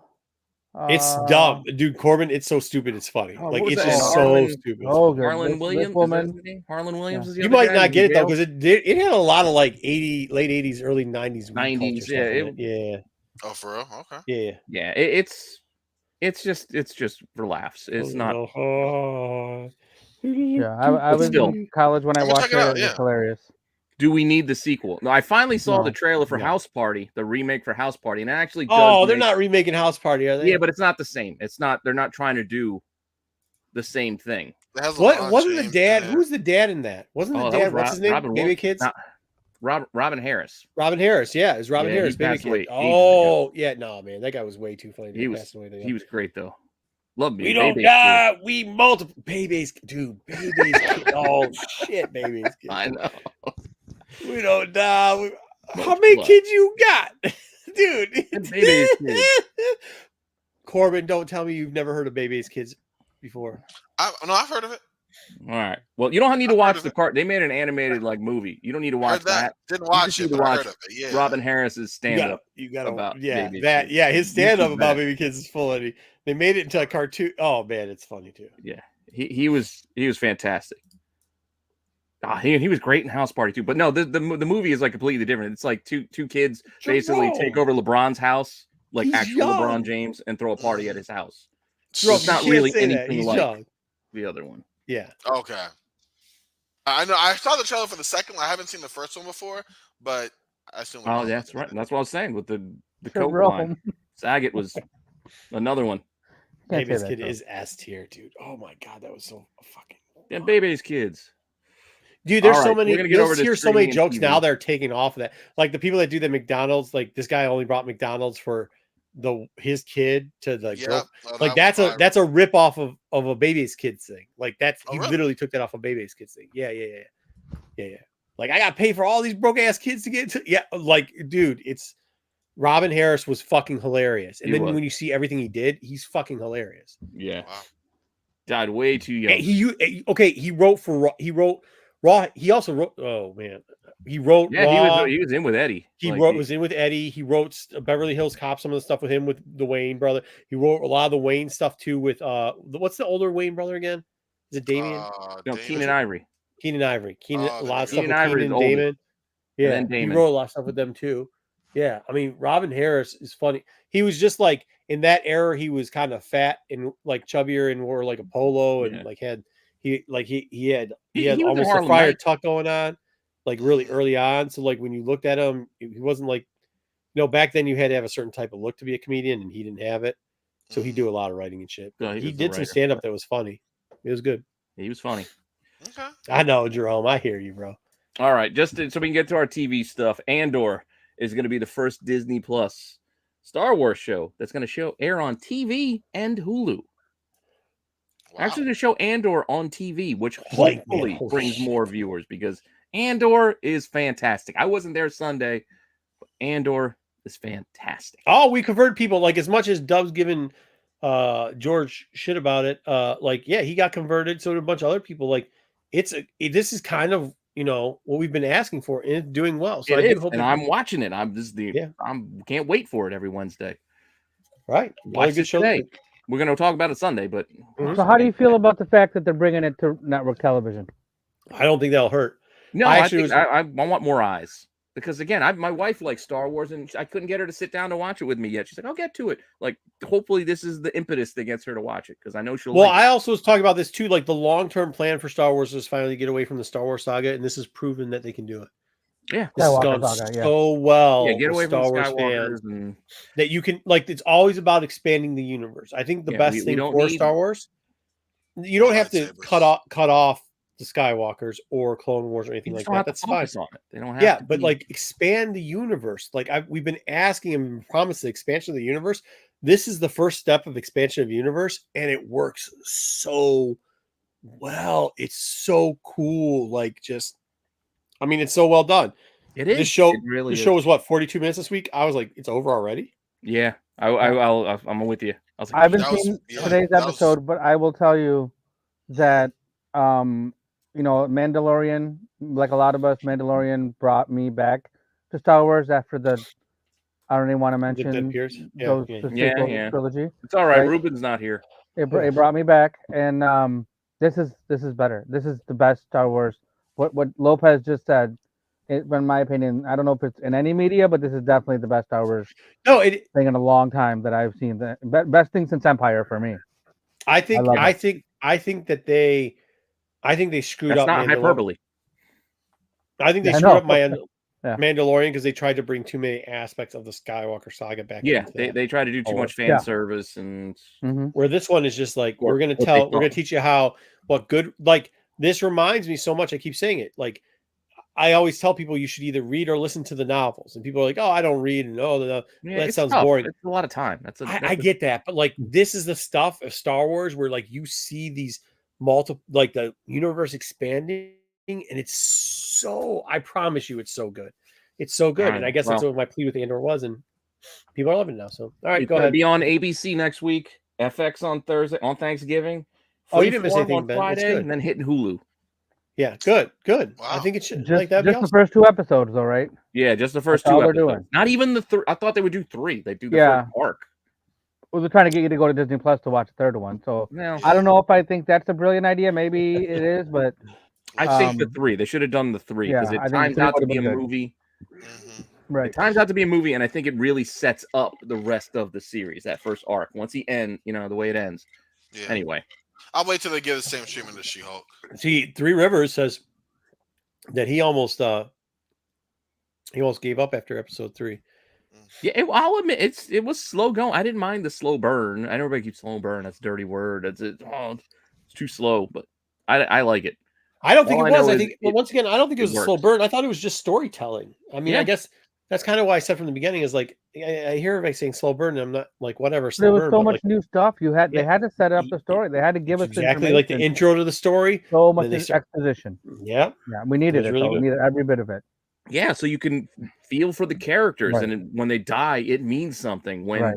the Empire is coming, the Empire actually feels like a villain. Like you are actually fearful that the Empire is going to get involved. They're not just goofs who can't shoot. Right. So when hit their something heads on happens and walls, like they take a character away and they kill somebody off, and you're like, what? Oh, it hurts. It actually it really hurts when they take the people away because you like emotionally invested in them. And like those first 3 episodes or first 2 episodes, it took. Yeah, exactly. T. Jones. T. Jones. 100%. You hit it right in the head. Yeah. They're developing the story and bringing TikTok it culture. into it. Everybody wants their media too Now. fast. Yeah. Hey, Three Rivers, are you doing Steel City? Yeah, I mean, I think T. Jones hit it up. We'd forgotten good story development. You could see it if you actually watched 1 and 2. You could see that the story was developing. I mean, I'm glad, like when you're saying like, oh, I don't know what happened to Lopez, he's switching it up or stuff. I'm not. I'm glad that I'm he not. actually gave it. I'm glad he gave it an open-minded chance to like go like, oh wow, cool. And now he gets to experience. Now he gets to be in the fun with us, having it good every week. All right. Well, we've done our PSA for Andor. Go watch it if you're not watching it already. Let's keep it rolling. Percy Jackson. Huh? Nobody? Nope. All right. Well, apparently they cast the 3 main god roles. Pete, this is bullshit. This is week 7 in a row, dude. Nobody gives a shit about this. Well, it's not really news because they're not telling us who they cast, but I don't want to know. Like, I kind of want it to be a surprise. Remember when like you used to watch things and when an actor would show up and like, oh, they played like Zeus. It was fun. Like, I don't want to know everything. Isn't this? Wait, time out. Isn't this the cast of Rome? This is the well, yeah, but this was the cast from the movie, from the Percy Jackson movies. Oh, they just this was Zeus, Poseidon, and I think Hera. But they recast them, or they have them cast for the show, but they're not telling us yet who they are. But they have cast actors. That was word. Somebody throw up the words. You just did word salad so you could say Percy Jackson. Yeah. I just want to remind That's you. all Guys, that was, Percy dude. Jackson you just put no. Get out of here. This is our It's Disney not funny, Plus Pete. It was funny the last 5 weeks. It's already week 7. Not getting funny anymore. All right, you got to do it in groups of 3. So it's like week 6. So should have hit again. Anyway, National Treasure, the TV show, is coming. When is it coming? December 14th. There it is. There's the poster. Catherine Zeta-Jones. Can we put that right next to the unreleased Pirates of the Caribbean movie? Just in no, this is coming. We're getting this. Oh no, I'm just saying the stuff that nobody asked for. We're just getting this. Don't I start. Didn't ask for it, but Corbin, don't start. The chat's going to get you on it. that. There's some diehard National Treasure fans in the chat, dude. Do not. They can go play in traffic and run for treasure. That is this is just for fun. That they're the poster. There's not even a date. We don't know when we're getting the Christmas or holiday special. They do this every year. Ugly November, Christmas sweaters. Late November, but I might be wrong. Yeah. There's no date on the poster. At least they haven't told us specifically when. But it was rumored. My fault for that stuff. Easy. That's most likely when it'll hit, but they just haven't told us yet. Oh, I got that. Dude, I bought that Boba Fett ugly Christmas sweater for $8 last year, 2 weeks after Christmas. Yeah? Yeah. There you go. I'll wear it. Now you got something to wear this year. Yeah, I know. All right. Well, sticking with our Batista. She's gorgeous and she's 90. He's suiting up as Marcus Phoenix because he wants to be cast in their Gears of War franchise. I mean, he looks the part. Does he? No, he doesn't. He looks like stupid. Just hit him in his forehead. Duh. That's what they look like though in the game. Like they're just they look like this. He looks like duh. Oh, you leave Batista alone. Batista, garbage. Well, moving on. BioShock does a great job at Drax though. Yeah. Well, we know we're getting a BioShock something out of Netflix, and the director who directed I Am Legend, Francis Lawrence, he did other stuff too. But he's just saying that they want to include some of the mythology. But I mean, these games, I don't know if you remember playing them, but they hit up so many different themes and ideas. I don't know what they're gonna touch on here. So we'll see. I don't know what we're gonna get out of this BioShock movie, but I'm curious. And then Marco can't wait for Zack Snyder's Star Wars movie, Rebel Moon, which is yet another remake of Seven Samurai. So why are we calling it a Star? Why are we calling it a Star Wars movie? Can we call it like what he wrote it for? Can we call it a ripoff of Dune, but Seven Samurai? So a ripoff of what's his name's? Like, I mean, he goes through the whole synopsis and doesn't once mention that. Yeah, dude, that's Seven Samurai. We know it. You don't have to tell us. Yeah, farmers. Okay, they go hire mercenary. Okay, like we get this idea by now. We've seen this a few times now. Magnificent Seven. Kurosawa did it great, and then it's been redone 1,000 times. Like we've seen it. Just say it. Just admit it. Just admit what you're doing. Dave's done it 7 times already. Exactly. Like we've seen this. Like this is not a new idea. But whatever. I'll probably watch. Is he gonna have a samurai in the movie? I don't know. Probably not. All right. This is just. I don't. It's a fun house. I guess we're gonna get this too. So don't get distracted by Barbie director, but Greta Gerwig is gonna be doing the next Chronicles of Narnia movies because I don't know. I guess we need these two. What the fuck do you watch? Oh, who cares? I'm not watching. They didn't make it yet, so I didn't watch it yet. But they tried to make the movies the first time. I watched Narnia. This is where they go through the cupboard, right? Yeah, Lion the Witch in the Wardrobe. The Chronicles of Narnia. Yeah, so we're gonna get it again. It probably makes more sense to do it as like a series than trying to do these as a movie. Like you just tell a story, and there's like a ton of books. Like there's a ton of product. Just make it a show. To be fair, he might be dumb enough. All right, how about Harrison Ford and Helen Mirren in this 1923 spinoff of Yellowstone? They look like they belong there. I don't watch Yellowstone, so I don't know. How the fuck broke is Harrison Ford? Is he sure doing a lot of bullshit lately? He's just being active in his old age. He's about to be Red Hulk. Yellowstone's a big deal. I don't watch it, but people like it. It's one of those shows that has a ton of people watching it. My in-laws love Yellowstone. They are waiting for the next episode to come out all the time. Yeah, like it's a thing. Like this is legit a thing right now. So a spinoff, and you get some. And don't just say Harrison Ford broke ass, because Helen Mirren is no slouch either. Like you ain't getting her for cheap. I think isn't Kevin Costner in this show too? Is this called Yellowstone? The regular show. No, I think it's all old. That's what the whole cast is. It's all a bunch of Listen, this show, the Harrison Ford's like a prequel show. They already had a prequel. It's a second prequel show. Okay, another prequel show. Yeah. Yeah. Is another supposed to be, prequel hold to the prequel. Hold on. Is Yellowstone supposed to be set in the old timey West or something? 1923. Okay, nobody lived to be as old as these two bags in 1923. But they all looked like they were that old at that time. They could have been 30 years old. Yeah, they were like 35. That's what you look like. They had a hard life. Yeah, all right. You didn't have no vitamins. Working in the sun all day. Yeah, or fluoride, for that matter. All right, well, moving on. Sunscreen. Paramount Plus is also going to be streaming Smile. The trailers were creepy. I'm curious. I heard the movie was good. Well, we can watch it now because it's actually available as of yesterday.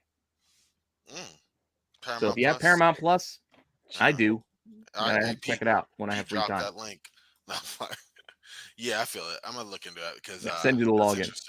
There you go. Good looking. Yo, you get Darth Lopez. Get off Zeta Jones, man. I don't know. Your taste is about. You guys are still talking about Catherine Zeta-Jones? Yeah, he's like knocking that young lady, Catherine Zeta-Jones. Unfortunately, knocking her. Compared to fucking the old bag you just showed, yeah, she's young. Hey, you leave Helen Mirren alone. Helen Mirren's 103. And I would still. And she's English, so she looks like she's 123. So I'm just saying. Anyway, HBO Max, It prequel show, Welcome to Derry. We'll also have, not only will the director be coming back to this, but also the actor. So Bill Skarsgård might be reprising Pennywise for this show. Okay. Bill Skarsgård, who was also in John Wick 4. Yes. With a French accent. Mm-hmm. son of Luthen. Is he?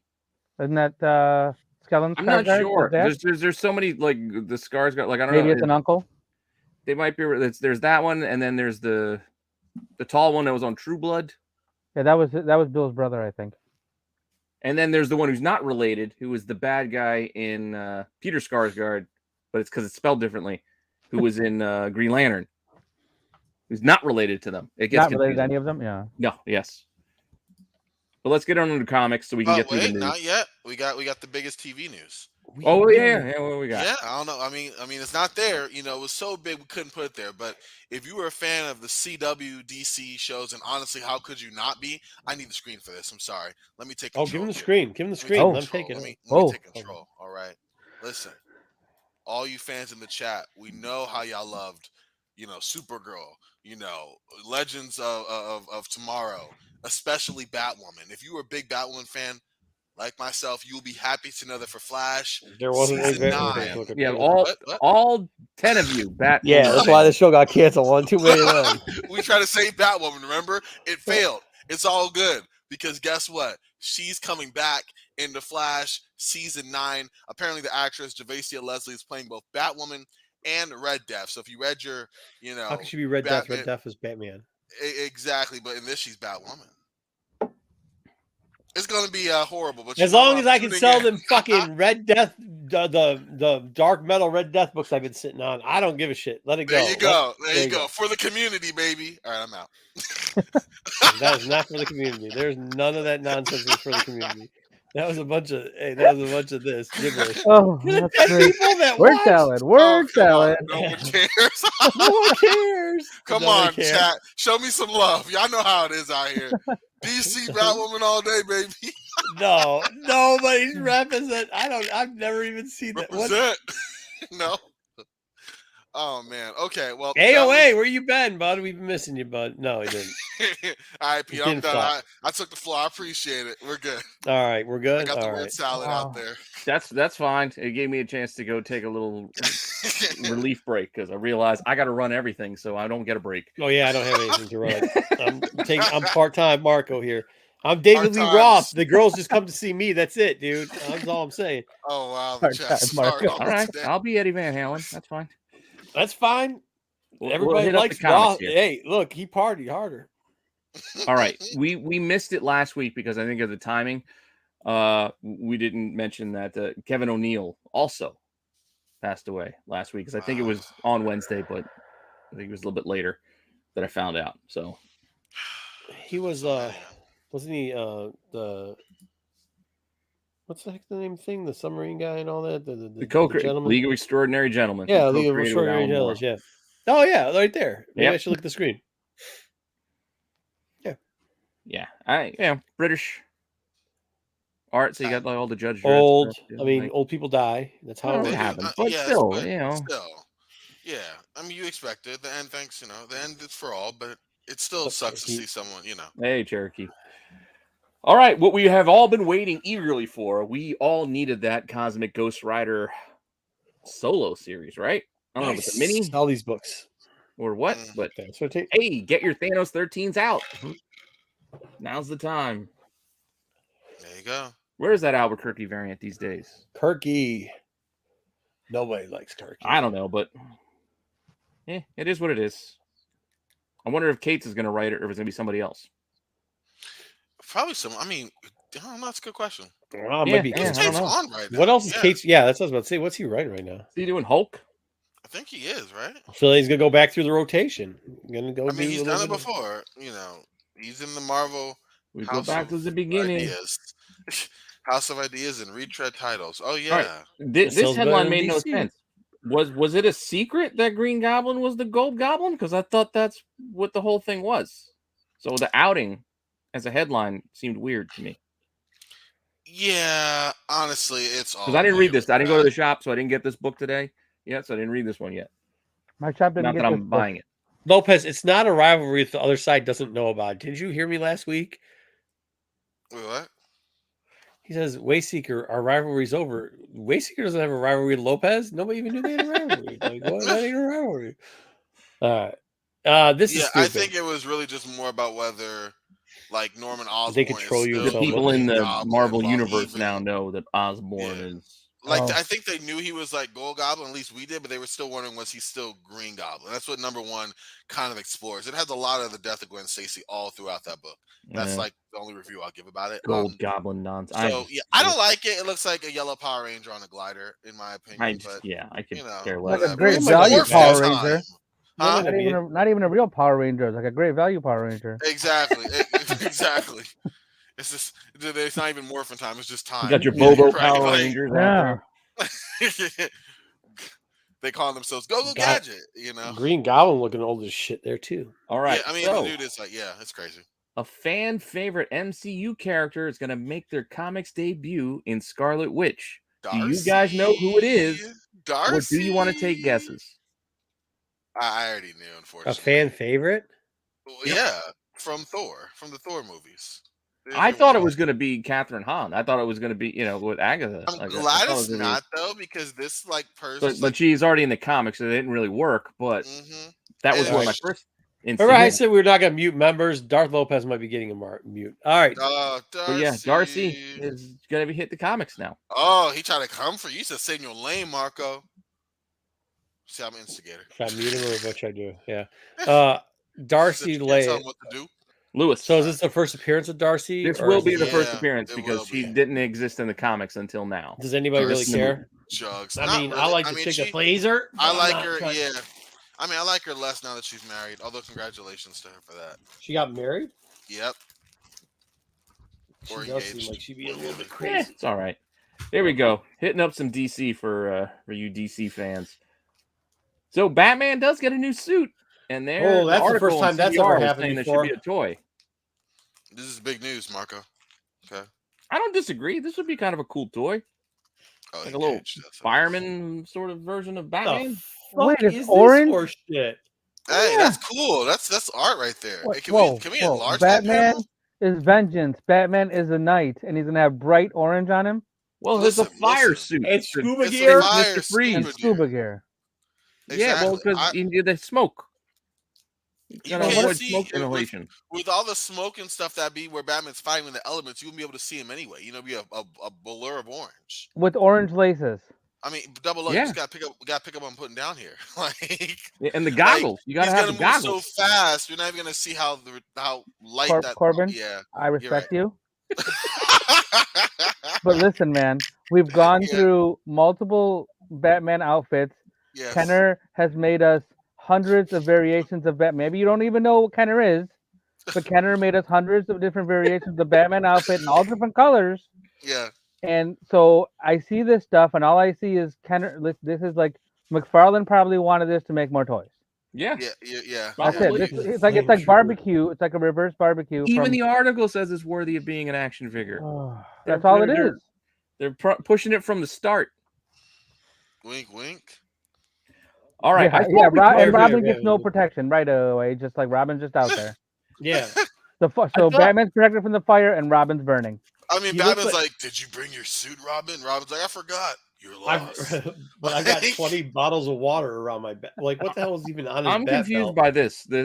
They're still teasing Nightwing propose. Like I could have sworn this was months ago. We put this in the news before because we thought that he was going to propose. Like, how long is this dude dragging his feet?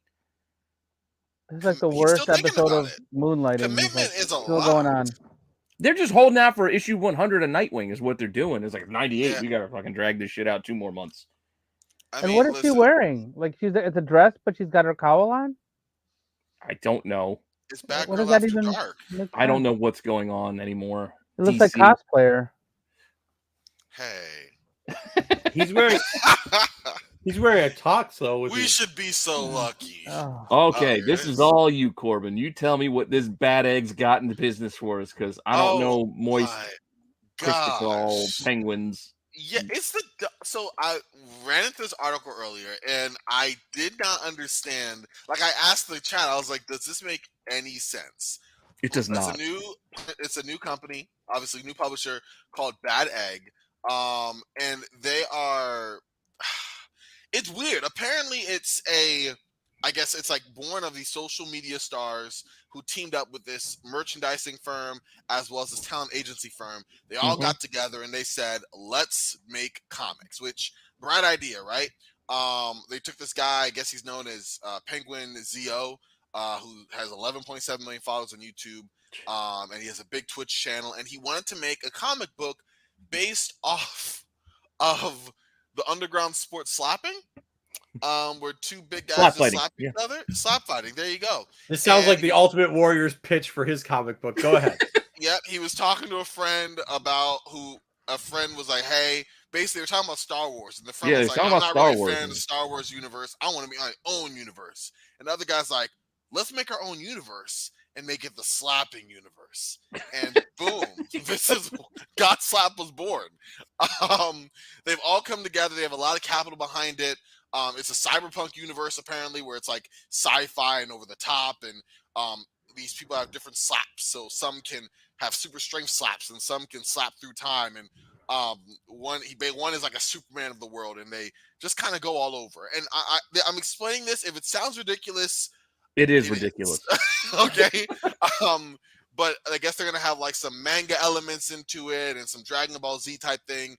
God Slap is the flagship, and again, all of these creators are YouTubers and streamers, which we all know are noted comic book readers. So I expect this to be a really nuanced, full fleshed out world with the amazing sport of slap fighting. And yeah, the number one's gonna be great. The cover art is interesting, and you guys should all get it because these folks they give you a hell of a slap. Issue 2 is going to be out soon. And it doesn't look like there's a 1,000,001 whatnot variants for you to have to go and buy either. Yep, it's called Ninja Funk. It's called GodSlapBook.com if you were ever so inclined. But I mean, it sounds like a bad idea. It's not a bad idea though. It's a bad egg. It's a bad egg. Sounds like a wild slap. That is your crazy comic news. I read this today and I was like, huh. I read it too, and I was like, you know what? This is going in the news. I'm glad you agreed, Pete. Thank you. This is going dude. Sounds like the Ultimate Warriors fucking thing. And that is our weekly update for this week. Just a nonsense bullshit in it. All right. Yeah. Well, that was a long segment. We're almost 2 hours in. And the first part was long. That actually, I don't think was that long. Yeah, it sounds like poopy. I think so. Probably. Like, yeah. Thank you, Peter Parker Pants. All right. We can do toys or we can talk Black Panther. Let's do toys. We got a great segment coming up, kind of take off of some of the old stuff we used to do, but we rearranged it. And thank you to Dub. So Dub, if you could, let's do that toy section real quickly, see how it goes. Tell us what you think of this. I think we're gonna do it more often now. Yeah, because I was gonna do the top 10 in 10 comics, and as I was getting the list ready, it was a lot of Black Panther comic books. It was like Lobo because of last week's news, and it just seemed redundant and boring to me. Wait, but all of us are selling on Whatnot, so why isn't our top 10 comics like 15 variants of Whatnot? Don't worry, nobody influences our thing, but we do have them for sale, all of our Whatnot variants, so don't worry about that. But yeah, why don't we do a top 10 Whatnot variants, Pete? Because we're not doing that. All right, go ahead. Let's get to the comics. But we do have, granted, we're putting it under the top 10 in 10 banner, but we may not do this in 10. This might be 15 minutes. I don't know. Top 10 and around 10. Exactly. Yeah, top 10 and 10-ish. But I will let Double O tell me what he wants to see next, starting with NECA. So we're going to talk about NECA, specifically NECA Teenage Mutant Ninja Turtles. For anybody who knows me, you know I'm a huge Turtles fan. Yeah. I collect a lot of Turtles type things. You might see some Turtle things behind me. However, I don't own any NECA product. I've heard a lot of good things and bad things about NECA product. I have Playmate stuff. I have Super 7 stuff. I have like other Turtles random toys.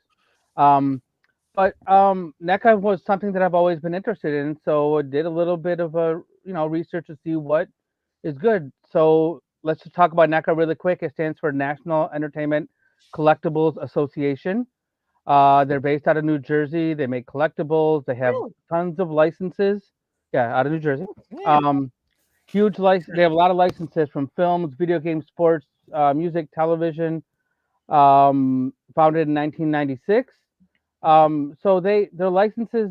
With some of the stuff they have toys that other people like really don't want to make toys for, don't think it would be a really good toy. You know, it's not big enough for Hasbro or Mattel or like a bigger toy company. They have a lot of licenses like that. In 2002, NECA's Real Toys was formed as a division to make toys and figures that were made towards enthusiasts. So, like the higher end toys that were like for the more discriminating collector. Enthusiasms. Teens and adults that you know, like I said, no other company would make.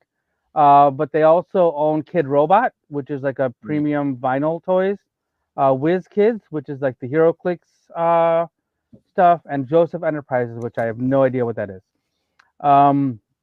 There were also somehow in 2016 they were able to get Viacom CBS to give them the license to Ninja Turtles. I couldn't figure out if Playmates signed off on it or they share the license. I know Playmates still makes toys of Ninja Turtles, and they've had the license since since we've known the Turtles. Those squishy head old school Ninja Turtle toys, those are all Playmates. But now they've got the Turtles license. So what we're gonna go over is like some of the bigger toy sales recently from NECA. And so you can go to the next one, and let's start that. So I started off with the big ticket items, and this is like early on. They did this. These were based on Mirage. So when they first got the Turtles license, they were only allowed to do Mirage-based Turtles, and I think video game-based. And I don't know if they had the movies at that time. But so if you look, these Turtles definitely look like they have the longer necks and all the same color headbands. Yeah, all red headbands. So the top one was a San Diego Comic-Con exclusive from 2008. And the bottom one was, I believe, the same year from New York Comic-Con. So one was black and white and one was color. That's kind of cool. Here, Yeah, I'm gonna zoom in real fast just so people can get a better look at the black and white for the and they were San definitely Diego. Eastman looking, Mirage-based Turtles. Yeah, So where you really couldn't turtles, tell them apart from the weapons. right? And all four Turtles were in each box. And they were sold only at these cons. Jerome, that's awesome. I never got these. I was actually in San Diego in 2008, but I did not buy these for whatever reason. You should have, because I should have bought them because they were $200, I believe, when they came out. And look at them now. And these were sold prices. The big one was the $1,900 for that San Diego set. And then the New York set was $1,800. But that one was signed, but I think they got it signed at that show. So they go for big money. They were early on, and they are amazing. They have done other black and white ones. I don't know if it was the same. Was it the same one, AOA? I'm not sure. You got another black and white in the list. I know we'll hit up another black and white. Yeah, they've done other black and white stuff. So it's kind of cool. Yeah, so you can go on to so this was a big ticket item that wasn't really part of the list, but I kind of wanted to go and show you that one. So we're going to start with like number 10. I'm going to go 10 to 1. So number 10 on the list. So basically I organized these by like what sold the most. And they started out, these were Target exclusives. A lot of these versus packs, they're called. So Leo versus Shredder was an early Target exclusive they did. And the sold prices on these, $95, $125, $120. I believe these came out in 2019. I'm not 100%. Do you remember what they cost in the store? These probably would have been like around 50. I was gonna say probably like 40 to 50 for a set. Probably. Yeah, $49.99 was retail for these. 2019 these came out. So so if you look, you can tell this was the old pack because of course this pack was Shredder, but then also the Leonardo, the actual turtle, is darker. So they re-released these later on as like team packs. So you'd get two good guys instead of like versus packs, which is a good guy and a bad guy. So, well, I remember like the Playmates toys too. Like the turtles had different shades of green. Right, the early ones that heads were squishy. I remember that was a really big deal. It was like, oh, well, Donatello's darker than everybody, and then like Michelangelo was really bright kind of green. And they actually still do that with some of the current toys, like the Super 7 toys I have. Yeah. They are all a different shade of green. I mean, so those were recent. Those were from last year. Make them more unique. Yep. So that's what they sold for, and if you're looking for them now, you can go to the next one or pop the next thing on there, Pete. Yeah. So right nowadays you can get that. The cheapest one is $100 with free shipping, $99.99. up to like 130. So they're still expensive. still expensive. So yeah, so it's a couple years ago. It's what, 3 years old now. So here we can go to the next number still 9. Cool. I'm gonna put the numbers on them next time. So this would be 9, I Okay, guess. yep, number 9 here. So this is the cartoon version of Donatello versus Krang. And this one was also $49.99, same series as the Leo, but this sold. You can go to the pop to the next one. So the recent sales for this one were 130, 124, and 100, and one I guess sold for 60, but that was loose. Yeah, open box. So open box. So $100 is the cheapest you could have got one of these for. Was sold for anyway. And then if you go to the next one, we can see currently available right now 130, 125 free shipping. Well, it's is the cheapest $150 you once can you get. add the shipping into that top Right. one. So yeah. So they're still going up there. Yeah. I mean, again, this was 2019. These came out. The cartoon. A lot of these are cartoon-based turtles. So not Mirage. So they got the license. Like I said, I believe it was 2016. They were able to start producing these kind of figures. Cool. So we're up to number 8. Mikey and the Foot Soldier. This was a normal Foot Soldier and Mikey. And this was Hey, look, it's also got the slap hands. It's got what hands? It's got the slap hands like the comic books, so the underground slap hands. So that is one thing with these NECA figures. They come with Keep your pimp hands accessories. They strong. come with the weapons. They come with so many other like little pieces. They're made for the collectors. I have heard and read about some things with the NECA's quality is a bit rough. Like it's really, you can't overly play with them because they're very sometimes brittle, and they not these turtles specifically, but I know some of the movie ones and such have had some quality control issues. Hey, at least they have clear plastic so I can see the figure inside. You can see them, and that's 100% true. $49.99 at retail. Recently sold, cheapest was 102 or 85, and then up to 125 were recently sold ones. And if you want to get current ones now, cheapest one there was only one out there that I saw was $260 plus $15 shipping. Oof. So yeah, this was a big one. $260. For whatever reason, Mikey's the popular one, so everybody loves Mikey. He's fun. The jokester. He's the party dude. So that is true. Yeah, so no we pizza. can. That's right. They didn't give him pizza. Yeah, no pizza on that They gave one. him the communicator and stuff. Yeah. This is kind of cool though. Oh, so number 7. So the black and white Shredder based on the Mirage comics. This was a Walmart exclusive, I believe. This came out earlier this year. And it was $40 at retail.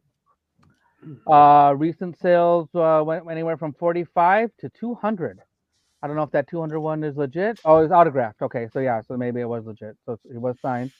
So a lot of these toys, sometimes Kevin Eastman will sell random toys on his website that he signs and sells them off his website.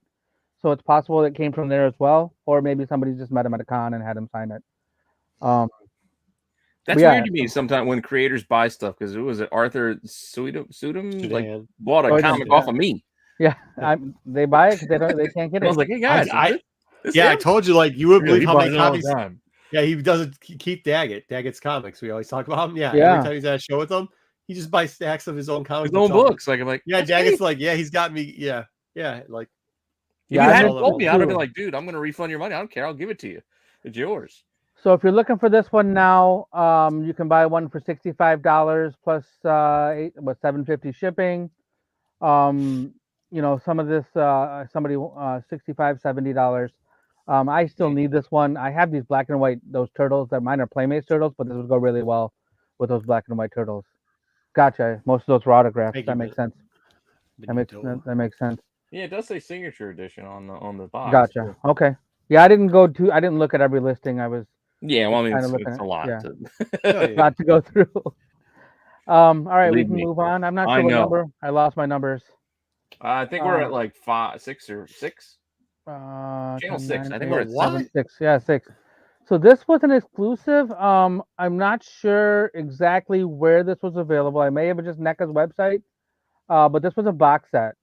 And it was a Channel 6 newsroom, and it was based on a very specific episode where April O'Neil becomes a feisty feline. There's your April O'Neil drone. Yep, there's another April O'Neil there. So it has 4 action figures in it. The people that work with her At Mark. 1006, you get the cameras, you get the lights, you get extra hands, Get turtle guys. extra head. Yeah, so many little turtles. Oh my God, Mark Ross. Oh my goodness. I'm with you, Mark. He ain't wrong. I know how old she is. Corbin, anything from Corbin? I know how old she is. I had to stop out, Double O. I had to stop out. Yeah, no, Mark, Jesus. All right. Oh go my ahead. God. So yeah, this was an Feel the exclusive. rent. I It don't care sold for how old they are. $175 when it came out. Whoa. That's a lot of stuff. Yeah. Yeah, four Well, you get figures. four. So You get 4 figs. yeah, you get 4 figs with it. So that's $40 a figure. 40 some. Get out of here. Oh my God, AOA. We're rooting. This is Doug's first shot, and we're rooting to go. Sorry, Doug. Oh my God, that's all right. So, but it only sold for like $100. Cheapest one, most expensive one was $155. So cheaper than retail. Because 100 seems right. Retail seemed high. Yeah. This 100 seems right. $25 a figure. Yeah, seems $25 right. figure, which is what the other. But look at all the extra stuff you get. Yeah, I know you get the the extra camera stuff, parts yeah. and the box and everything. And it But has these the are window figures packaging. nobody's really dying for. Like nobody's Right. looking for the TV managers and stuff. So you gotta This give is for the extra diehards. stuff for free. Yeah, this is for the diehards. They got like the people who really wanted this stuff. Got this, and yeah. So if you're looking for one now, the cheapest one I found was $150 plus shipping, all the way up to $280. $280 plus shipping. So it says right there, San Diego Comic-Con exclusive. I should have read that before I talked. So you can only get this at San Diego, so that kind of makes sense why it was so expensive. Yeah. Well, it could be. Don't forget, sometimes listings can be wrong too. Gotcha. So we'll just throw that out there. We'll caveat that. Yeah. Yeah, it could have been possibly a San Diego Comic-Con exclusive. Yeah. Yeah. Sometimes I see they'll list things as 1 in 10. Like, no, that's just a B cover, but they're trying to sell it. All right, so like I said earlier, the ones we saw before were versus packs, and now this one is a and pack. So it's the cartoon versions of Shredder and Krang. So these came out later. This was 22. This is wave 2 of the packs, and a lot of these these 2 packs were Target exclusives. You could only get them, obviously, at Target. $50 retail originally. This came out in 2020. And this sold for anywhere between what is that, $76? Well, 76 says allegedly. It's Shredder accessories only. Gotcha. That's why that cheap one was on there. Shredder and accessories. So no Krang. Like, apparently they said no. I'm keeping the Krang. So an average of like 160. What is that? 160. Yeah, like 2. Yeah, all the way up to 2 is what they sold for. So sealed boxes. So people want the villains. Yeah. Well, and if you want one now, there's only 2 out there on eBay as of when I did this. Nope, there's only 1 out there. The other one is wrong.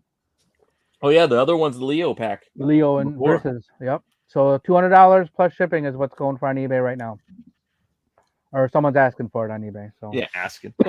Asking. It's not far off. Somebody paid over $200 for that other one. Right.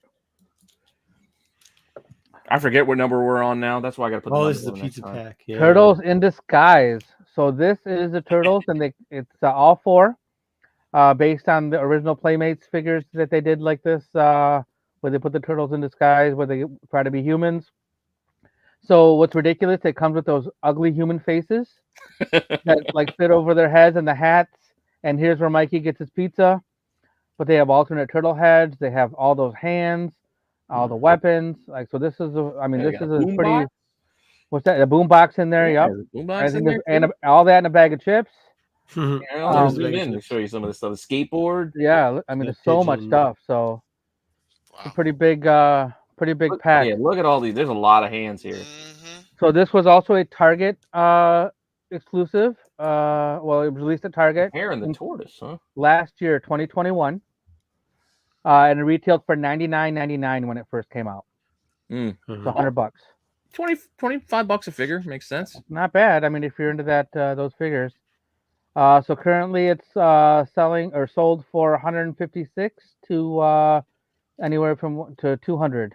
Yeah. 207. So it's 4-pack sealed set. So 207 was, I guess, the most expensive that it sold for recently. Yeah, they look like the Thing in disguise on Yancey Street. Yeah, exactly. Oh my god, that's so funny. At least they gave them better heads than like the old school, the original ones. You had to do the little pushback and like, yeah. All right. Yeah. And so if you're looking for one now, were you seen? Yeah, 2. Yeah, to $179 plus $20 shipping, so it's $200. You know, so any 200 is the cheapest you can get it. Yeah, So 2 to 280. yeah, so these are must have been only out for a little while, and it's a pretty big pack. So I'm sure that not many took up a lot of space in the shelf at Target. They had another NECA product out there in a pizza box, and like how the stuff was treated, it got destroyed. Oh, the pizza! I remember the pizza. Yeah, box. the pizza box. Yeah. I know what you're talking about. Here comes April. All right, here's April O'Neil. Who was that asking for April O'Neil? Oh, it was Jerome. Jerome, here you go, buddy. Oh yeah, Jerome is an April fan ever since that Star Wars show, right? April looking thick. So this is from 2020. This is another one of the Versus packs, but this was from Wave 3. Terrible. So this is a battle damaged foot soldier with April O'Neil, $49.99 retail at Target. Cartoon versions of both of them recently sold anywhere from $105 to $250 for this thing. People are definitely people like April O'Neil. Yeah, that's the only OG figure. The Playmates figures I have on a card is April O'Neil. But April eating that fan pizza. She thick, ain't she? Yeah, like I know these are based off the cartoons, but they look like Borderlands figures to me. Oh my god. They look like Borderlands to me. Like just the 3D, 2D version is just. But look at all the accessories that come with and everything too. Yeah, there's a lot in there. If you want one now, it's $275 plus $15 shipping. That's the only listing that I found on eBay. $275, but yeah, look, you got a camera, some mics, some kind of recording equipment. Little demon dude. I don't even know what that is. Some Ninja Star, all the foot soldier guns. Look at those guns the foot soldier has. That's pretty amazing. Oh, you got 2. Yeah, so that's some big guns old right rifles. there. Yeah. That's the battle damage one. You can see he's kind of hurt. Yeah, you can see inside. So I guess April to give him a beating with that camera equipment. Oh boy, what do we got next here? All right, here comes. This is number 2. So this what is the fuck? Exactly from one episode. This was I can't remember. It was a later episode of the Turtles. The Bebop and Rocksteady got sent to be the Easter Bunny to go. I don't know what they were doing. I can't remember what the details were, but it was ridiculous. So this was actually available through Loot Crate. So this wasn't exclusive. Anybody could have ordered it through Loot Crate. It wasn't. You didn't have to subscribe and hope. You have to subscribe. I think you could have just bought it directly for them. Huh. 2021. The retail on these two was $49.99, and each figure came with an Easter basket. Interesting. Ridiculous. So these look at what they sold for. Whew. $221 to $310 were all sold prices for this. I mean, this was the only way to get these figures exclusive, specific to one episode. Sticks. I'm pretty sure it was an Easter episode. The Easter episode. Going down on a limb there with that guy. Yeah. Thank you, Sticks. I appreciate that. But yeah, I mean, and if you want one now, $500 was the only. Get out of here. Yeah, exactly. Hey, one sold for $310. I don't think you're off base fishing at $5 if you're the only game in town. Yeah, it's the only one out there. So as long as you take, offers. Shit, BK just hit the bell. All right, stop. Yeah. Finally, 20. What was that? 32 comments. Give it to him. Ding, good one, BK. All right, last one. The number one most expensive NECA TMNT toy was this street diorama scene. Now this thing is huge. I mean, it can hold. It's 2 feet tall, like it says in the package, and you can fit 30 figures on there. So basically, it's a display thing for all your loose figures. You can arrange them on there, and it looks really cool. It's got like little details on there from the show, like lots of little just random like raised jumbo pizza. Exactly, like a pizza, raised jumbo pizza is from the show, and like just like I don't know, like a wanted poster back there. There's got a lot of little things on there, and it's like like I said, it just holds all your figures. And it's really nice. It came out in 2020, and this was $149 when it was released. It's 2 feet tall. Yeah, once it's put together, 2 feet tall. I wasn't 100% sure about where this came from, but recent sales, $450 was the cheapest.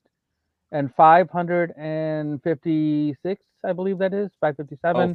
It's like 560. It's 560 was the most 559.99. expensive. So, I don't know. It's 30 NECA figures. It's supposed to fit on there, man. I've seen some Old pictures display with a lot. case. As long as you put them in there like right next to each other, you can fit 30 on there. Can you I've put them seen- like in the windows so they peek out those windows? No, those are. I don't think they're functional windows. The way I saw it was somebody just had them lined up, like all on there, like sideways, Well, kind of. yeah, right but next to each that other. means you gotta give them in action poses, isn't that the point?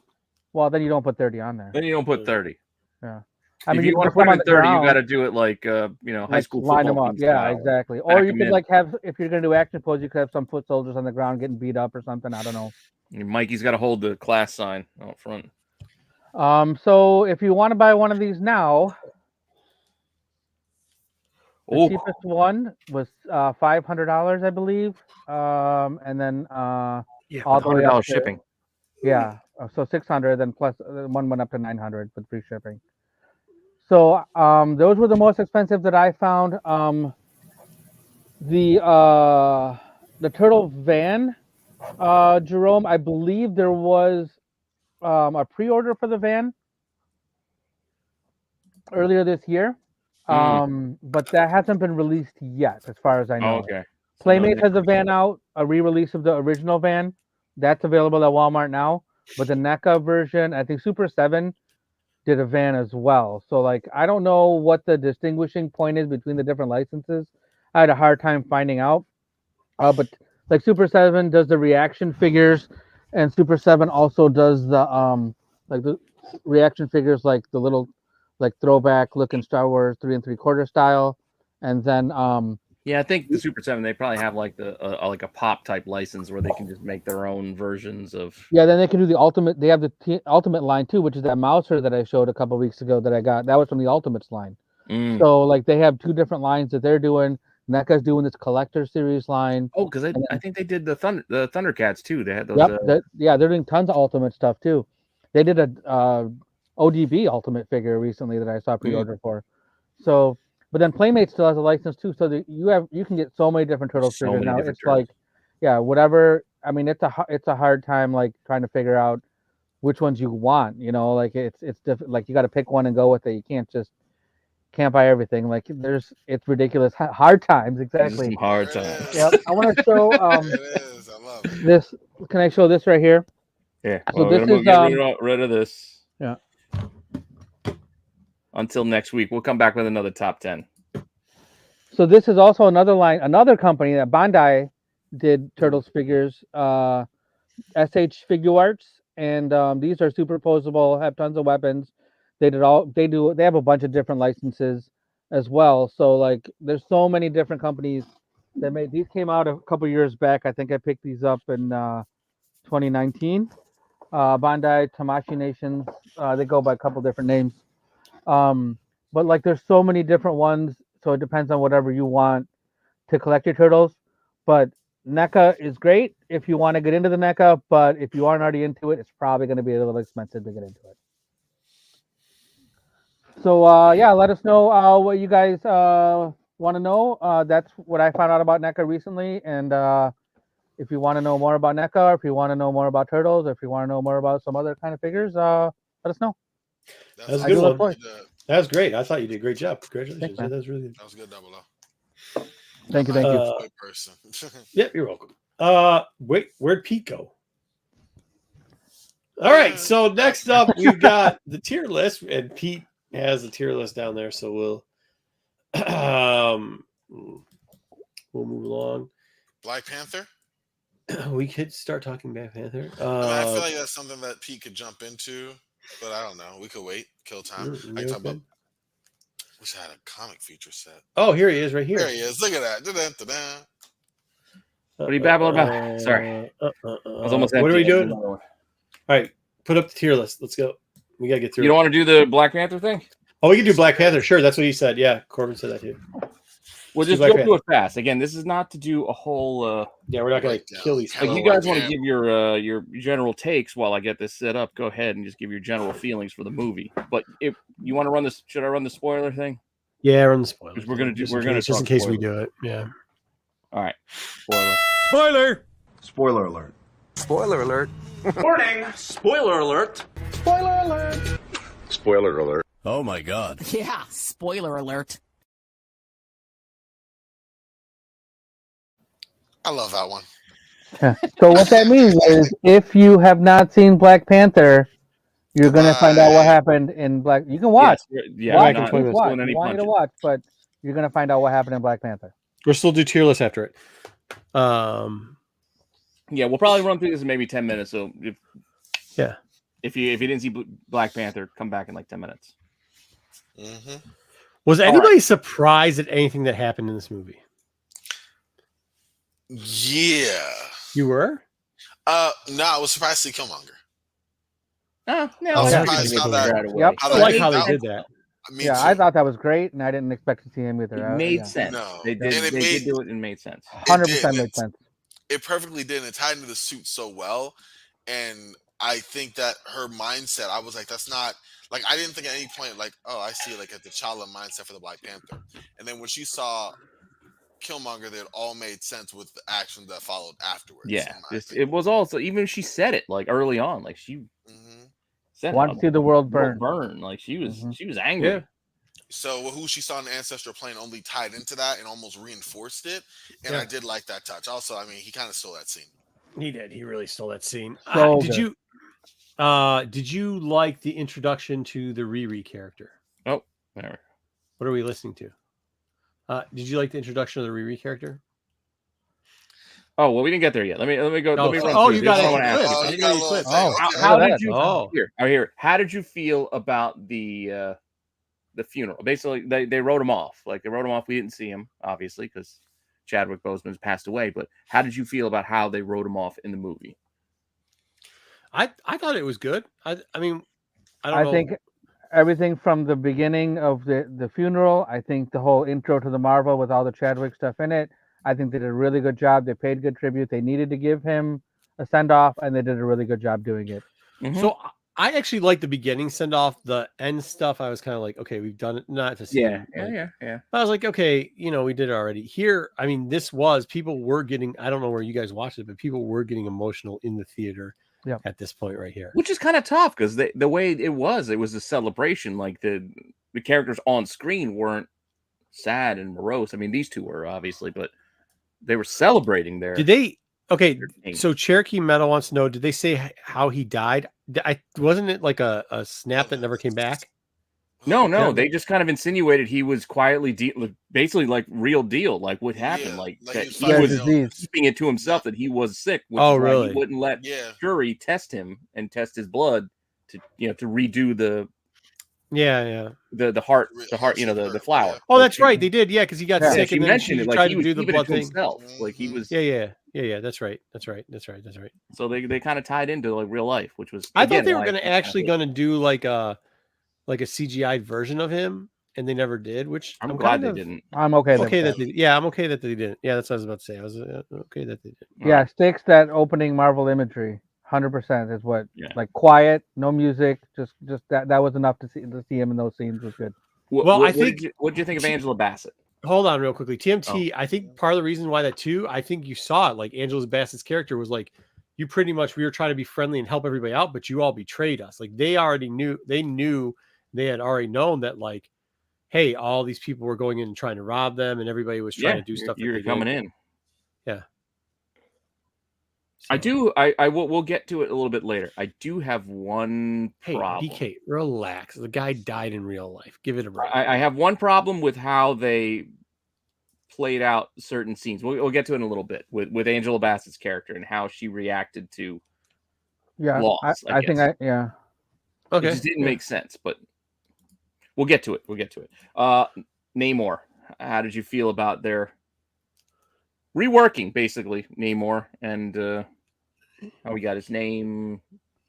Did it bother you? He was okay. I will tell you, like you know my feelings on Namor. I'm not really a huge fan. I will say that to put it lightly. However, for somebody who's not a fan, and I watched Namor in this movie, I think he did a good job. I like the way they portrayed the character.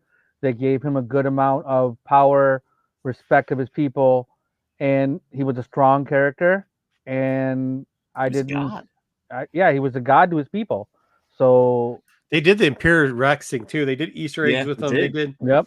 Yeah, I mean, like they did. I mean, they did a decent amount of stuff, and they, once again brought up that there's mutants. This is like the 4th or 5th mutant reference to this. I mean, this. Well, this also MCU at this ties in point. with it too. So we're just going to tie into this with the city. This is actually where I took my pee break in the movie. Is when he was showing Shuri around. That's when I ran out. Smart I idea figured- to do that. I was like, I figure like this is the time. Like Yeah, I get that what was they're going to smart. do. They're going to show the city. Yeah, Fine. I held the entire time, but looking back, that would have been the spot. How funny was it that everybody was like pissing and moaning about the guy saying, "I didn't get what it was till I saw the movie, but no more."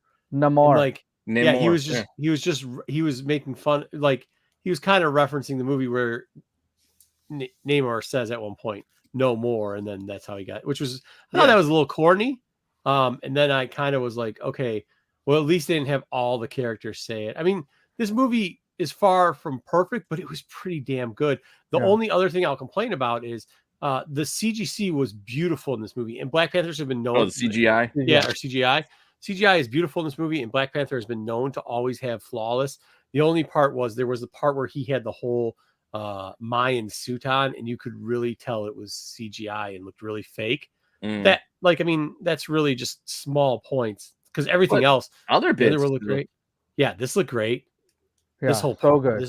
Atuma looked good. Namora looked good. The Namor jabronis look good. I liked it. Did you like that they were blue out of water and regular like in the Yeah, water? I was kind of confused at first, but then it was okay. Too. Yeah, it was all right. It made sense after I saw it, like as the movie went on, it made more sense of what was happening with that. Well, now we'll get to Marco's question about Riri. What did you think about the Riri here? I mean, she was okay. Like, you could have done the whole movie, not had her there, and I wouldn't have noticed. Yeah, we wouldn't have missed it. And the problem is, like, that tells you something because she was arguably the reason why the conflict even happened, right? Having her, the scientist. Well, yes, but no. I'm saying that's what I mean. Arguably, she was the reason. Yeah, she was a plot device, is what she was. Exactly, and she didn't have to be there. It was the fact that that it was already built. Like, it wasn't even about her once they started fighting. You know what I mean? So, I think she was okay. I could. I mean, I like. Well, it's a way to introduce a character that you're going to use down the road. Exactly. You didn't destroy it, and the fact that they made fun of the first suit, I thought was. There's a couple of things they did with her that were clever, right? Mm-hmm. Like they made a point about the, like, even if you go to college for academics, they pretty much steal from you either. I thought that was funny. I did. Mm-hmm. Yeah. I found that as somebody who was a scholarship athlete and scholarship collegiate person. Yeah, she still had to make her money too. Yeah. They like rip you out. She was hustling, homework. Yeah, I get that. I could relate. I thought it was hilarious. And then the other one was when they were like, this suit, because I know they released that one sketch picture that made that suit look really bad.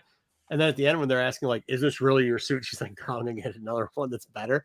Like, I thought that was funny because, like, you don't want to, they know that we're going to talk junk about it. Like, they do troll us, and they know that suit wasn't the best suit and that they make a different suit for, I mean, Iron Man's got 50,000 suits too. So I thought it was kind of cool, man. Mark 55. Yeah. I get you. Yeah. I get you. Right. But when you saw the first Iron Man suit, even, it was literally like, it was metal, it was just a tin suit. So, like, she has to evolve too. Like, she can't go to the Mark 50 armor that Iron Man has now. So it makes total sense that she did all these versions of it. She had to work her way up there, make out of scraps and garbage, and put it together. Is this a real question? Because I think it was because he was wearing stuff out of what's this stuff called?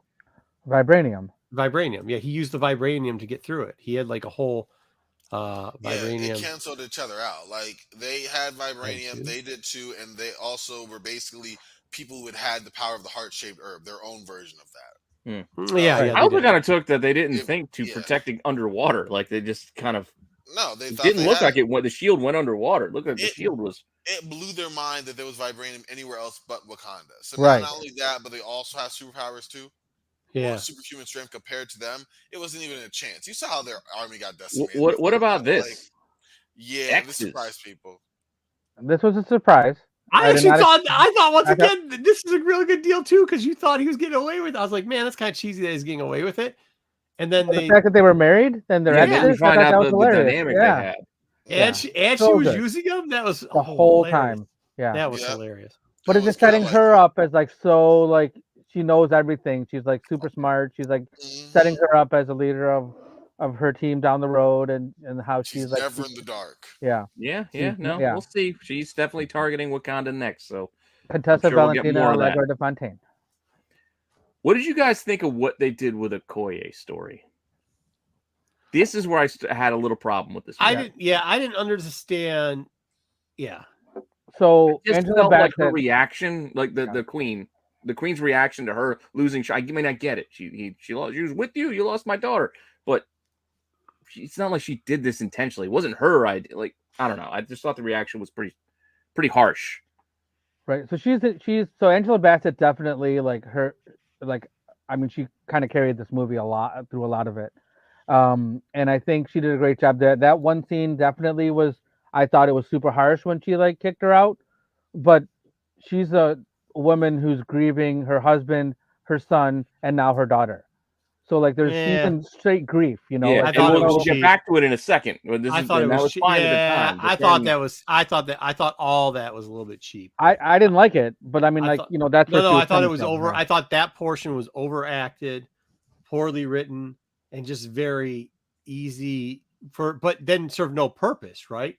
But I think Like- the purpose, ultimately, I didn't see it at the time, but once we got to the end, I think the purpose was to write her into doing this with the Midnight Angels. I think that was the purpose. Oh, the Power Ranger suits? Yeah, to give her the Power Ranger suits, like that. You take Morphin' Okoye time. out of being, guard one. Now put her in her own Iron Man suit with, was it Aneka? Yeah. Yeah, but why wouldn't she just get her ass kicked and try to find a way, and then all of a sudden get put into the power suit anyway? So you can't get And your well, ass because kicked you're in. also trying to give her a character arc, and But like getting her away from leading being the general of the Mirage. army. Yeah, being the general of that, so she's no longer the head of that, so she can go off and do her own Okay. have her own arc, like Pete said. Yeah, I guess. all right. I mean, it took a while for us to get to it. What did you guys think of Shuri finally taking over the mantle? Yeah, whatever. Made sense. Yeah. Yeah. I mean, I think. go ahead. No, I was gonna say it made sense. I mean, the suit at first I was like, the suit looks kind of different, but I like that it was kind of a blend of Oh, I like the suit. both T'Challa and Killmonger and a little bit of her own influence as well. Yeah. I mean, did I like her as the Black Panther? Absolutely not. But like, I have to realize you have to separate like what you know from the Black Panther with T'Challa and Shuri, and that they're two totally different people. And that in this one she wasn't even herself, and that kind of doesn't justify all the moves, but I thought it was cool. I will say that it was very short that we saw her in the suit, but like, I guess the build Yeah, it was to short. it kind of worked out okay. So here's the thing. I like the actual design of the suit. I understand it makes sense with her being in the suit. The one thing that I like the over exaggeration of like, I'm never going to pick up the suit. Like they did that too many times. They went to that well too many times. And like, Sorry, it's I'm so confused. I'm not going to drink the Panther juice. I'm not going to become. Well, they the didn't Black have the Panther juice. Yeah, there was no Panther juice. I know, but she was even saying she didn't want to be the Black Panther like a thousand times. She always believed in technology being the answer, Right? though, like the whole tradition and everything. And then when she did follow tradition and she sees Killmonger, and it's like, wow, I thought I'd see my ancestors like every other person who's had this plant before, and Right. I see him. Like, yeah, so I didn't mind all that. Further caused her to doubt it, but then she had the superpowers. And here's the other thing: like at the end scene proves that she's not going to be in that suit for much longer. Yeah, So like, it doesn't like I think for what it was. I mean, you look, you knew we were going to have a gap situation here. We knew we lost the main actor for Black Panther. There's a way to transition, and I think they did a great job of transitioning. Should have made him the Black. I'm just kidding.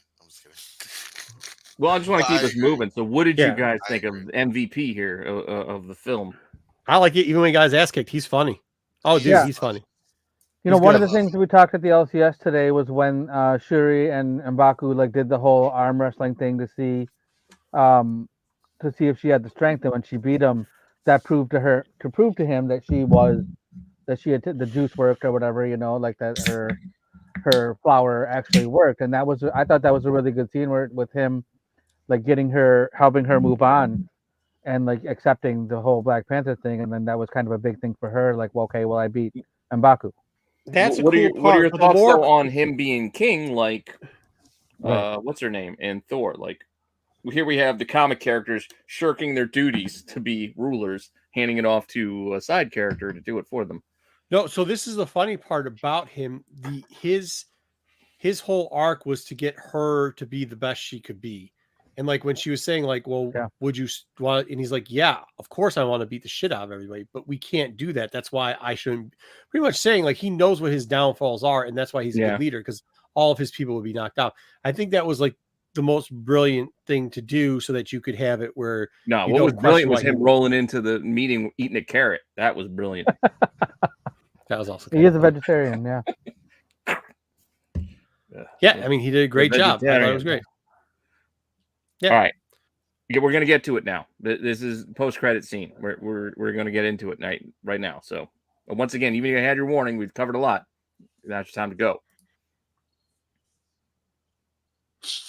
I'm sorry, that picture is a good one. What say you, Toussaint? They could have easily just said that his name was T'Challa and he was T'Challa's kid and he's going to be the next Black Panther, but instead they decided to troll the fuck out of people. Easy as pie. It's straight up Marvel trolling us. Yeah. And I love it. It's fucking brilliant. It's fucking brilliant. I think they did. Yeah, that was great. Did you guys see this? I mean, apart from you seeing book sell, but like, did you see this coming from what you saw in the movie? No. About the kid thing? Yeah. There was going to be. I think they made it pretty clear that she was not throughout the whole movie. I think they made it pretty clear that Shuri was not going to telegraph, right? It wasn't just me. Like when they said Nakia wasn't there for 6 years, and then when they first show her, she's running to school with a bunch of little kids. Yeah. Oh, surprise! She's got a little kid of that. Like to me, this was telegraphed. But yeah, I thought. Well, I was like, why? At first, I questioned why she wasn't there. I was like, wait, what happened again? Why wasn't she there? And then there was the part where she talks about. She says something to the fact of that they were intimate or something like that. I was like, oh shit. She was hiding a kid, she's hiding a kid. And that's when it came through. And then when they did it, I was like, oh, cool. And as soon as they rolled it out, I go, that's T'Challa, right? T'Challa Jr. This is who it is. And when they did the whole thing about the one dude's name, I was like, holy shit, they just trolled us. And then I was like, as soon as I saw it, I was like, motherfuckers are going to be pumping the shit out of that book. Yep. And sure as shit. Yeah, when we were at as we were watching it, I was there with my buddy B, and he was like, I told you it's gonna be Tosin. I told you it's gonna be Tosin. And that when we left the theater, and then but it didn't why are they saying it like that? Why are they saying like Tosin? They were saying it weird, and then the next day we talked again, and I was like, oh, they were totally trolling us, they totally trolled us, So yeah, it's. I think it was good. I think it was hilarious. You could have just named him T'Challa. You didn't have to have that little. They made sure twice to 3 times afterwards they repeated the name T'Challa. They Beetlejuiced the fuck out of that. The kid even said, "I'm T'Challa." Right, but he said that was a secret. So he knows that he's not supposed to go by that name while he's in the school. That's just some bullshit. But they could have given him a different name. They could have given T'Challa. T'Challa would have been too obvious. So if he's T'Challa and on a Haitian island that's with T'Challa's baby mama over here, someone's gonna figure it out. Someone's gonna figure that out. So he has to go by a different name. But the Tosin was definitely trolling us, but he could have gone by a different Haitian name. All right, I got one last one. Just overall, the arc for Shuri. What did you take from it? At the end, I liked it. Like once she saw that there was more there, she saw that she wasn't left with no family left. I did like it. Yeah. But I did have a problem. Again, I had a problem with the Okoye bit. And I also don't think they needed to kill her mom. I don't think it was necessary. I don't think so either. You could have told the same story without that. But then again, maybe you needed to take her away. I don't know. I just felt like it might have been a little... They didn't need to kill her mom, but maybe they did because this gave her, she had to go to that... She did the first funeral. She didn't want to burn the clothes. Then she had to go to the second funeral, and it allowed her to develop with M'Baku. And M'Baku says to her, "You've lost more The world has taken so Yeah, much you're not more a kid from you. anymore. Like You're not a you know, child the anymore. world's taking so much from you. You're Yeah. And no, I that's- get it, but I think it helped when, I mean, at the very end of fighting Namor, she finally saw her mom in the ancestral plane. Right. That Exactly. was the only one she really had the relationship with. T'Challa, obviously, for reasons, was not going to be on there. She had saw Killmonger, but that was really in the moment. And yeah, in the moment, her the anger. relationship with her dad was never established like that. So, you know, putting Ramonda up there, even for the briefest moment she was there, like you said, Double O, it kind of gives that connection. Yeah. Okay, like as trivial as it was to do it, Queen Ramonda had her time. She had her shine. She lost everybody at that point. And they did do a good job building, because think about it. In the first movie, they really didn't establish much between the two of them, right? Right.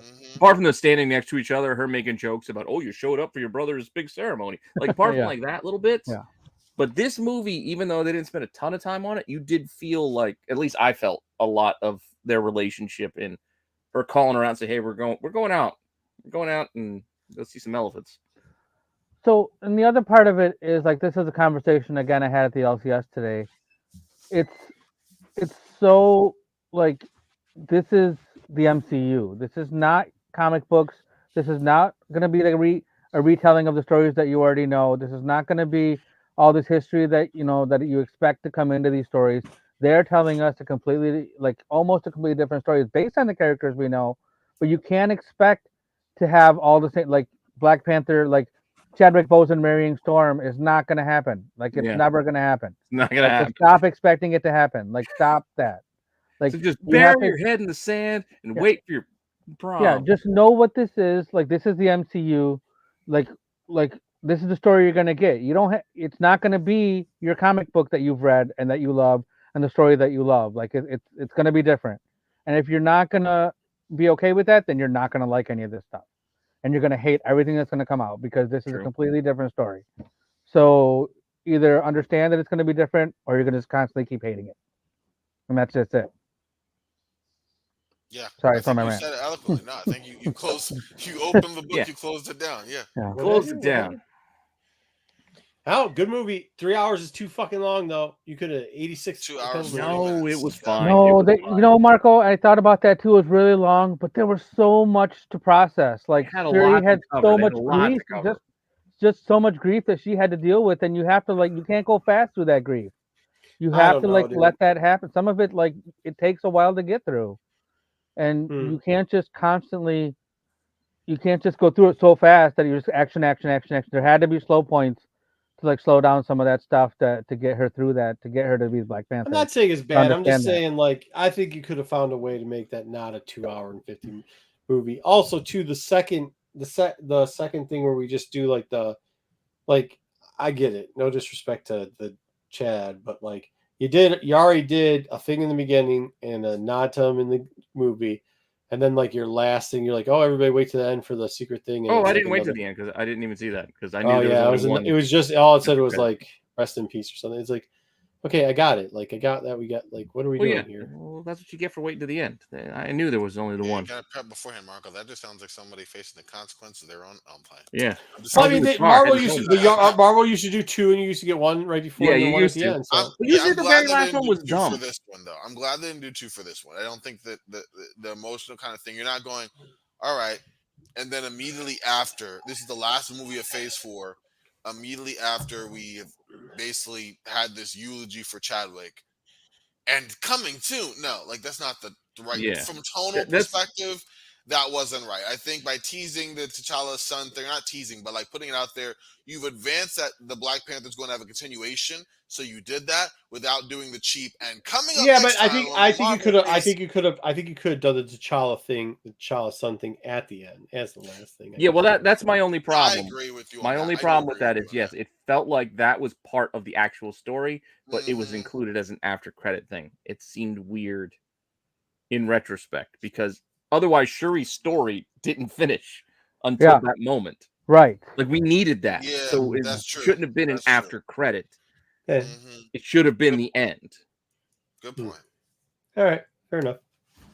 Overall, good movie though. But outside of that, yeah, solid B+ out of me. Like, definitely the best Marvel movie the last couple of years. So yeah, I'd say 8.8, 8.5. somewhere. Yeah, I around think there. 8 feels I about would say right. the same. Yeah. Or VF. about 8. I thoroughly enjoyed it. I can't wait to see it again. I'm not going to go to the theater again, but I can't wait till when it hits Disney Plus. But we can now finally get. I don't think it's going to take us that long to do it, but we can now finally get to our Kevin Yes, Conroy Lopez. B tier. I'm with tier you. list. B tier. I don't know. Out of Marvel movies, it definitely isn't. Definitely Oh not yeah, B Lopez, tier. you're being too harsh. B Yeah, tier. No, like I Lopez. said, Well, I mean I B. said B plus, but that Yeah, was B. only because If we were tearing it. yeah, we had to have levels, right? Yeah. Yeah, well, I mean, like to be honest with you, there's some trash ass Marvel movies, and there's not that many that are. Yeah, they're trash, but they're not great. It's Well, definitely D tier. All right, do we want to get into this? You want me to run Let's the? go. Let's Yeah. do it. BK, I wouldn't expect anything less. All right, so who wants to introduce the idea of what we're doing here with? No clue. This is the best of Kevin Conroy. I mean, You said it. passed. That's kind of it. Yeah. So Like, All right, we're let's- not doing the normal. No. Let's give it up here while we lose everybody because nobody cares about DC. Let's. We're 2.5 hours No. in. They better now. Come on. All right. Hey, we're doing Well- S tier, must see, pretty good, and take it or leave it. So And then there's these no guys are trash. comic folks, like, yeah. All right. Who wants this? I mean, it was the first meeting between Batman and Superman in a major, like animated area. We saw the comics the first time they did it together here. They made a movie out of it, out of the animated series. This was a 3-parter, right? Exactly. Yep. Yeah. And then they packaged it individually as the Batman Superman movie, even though we know it was, the same as that. So If I you would say, let me know if you want me to read the synopsis, I can. do that. no, it's going to. All right. Huh? So this will let people in the chat comment while I do the synopsis. Okay. The Joker steals a large piece of kryptonite and then comes to Metropolis, offering to kill Superman for Lex Luthor in exchange for $1 billion. Meanwhile, Bruce Wayne visits Metropolis to negotiate a business deal with Lex. Bruce also uses this opportunity to suit up as Batman and hunt him. Superman, wary of Batman's vigilantism, if I said that right, uses his X-ray vision to discover his identity because Superman cheats. That's not in there. That's my own comment. While Batman uses a tracking device on Superman's cape too. Doesn't all fit. Discover his. So Batman figures out who Superman is. Superman figures out who Batman is. Joker kidnaps Lois Lane and uses her as bait in an attempt to kill Superman. He is bound and gagged her to a LexCorp lab and calls Superman, telling his location. Sounds boring. All right, Superman wears his radiation-proof suit, but I Joker guess how uses long this acid from his synopsis is. boutonniere to melt through the suit. Okay. From his Batman, man, boutonniere, this huh? is really long.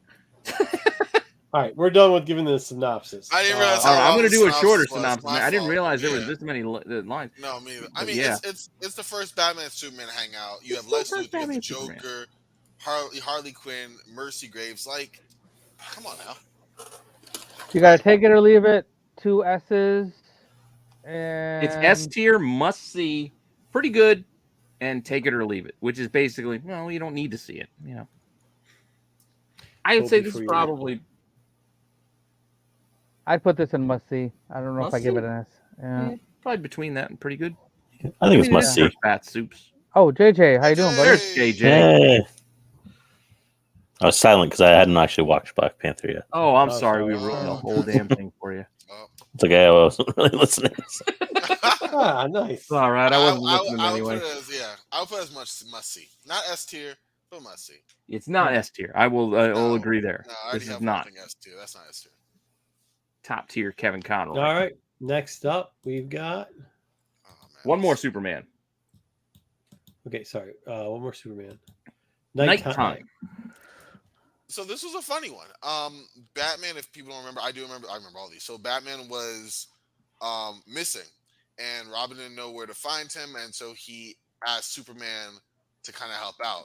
And being that Superman, they kind of used Superman's other strengths. He had to learn how to like lurk around like Batman would to convince Gotham that Batman was still around. He had to use his voice to modulate to Kevin Conroy, which is where Conroy came in, to use his voice to mimic Batman's voice, which I thought was hilarious.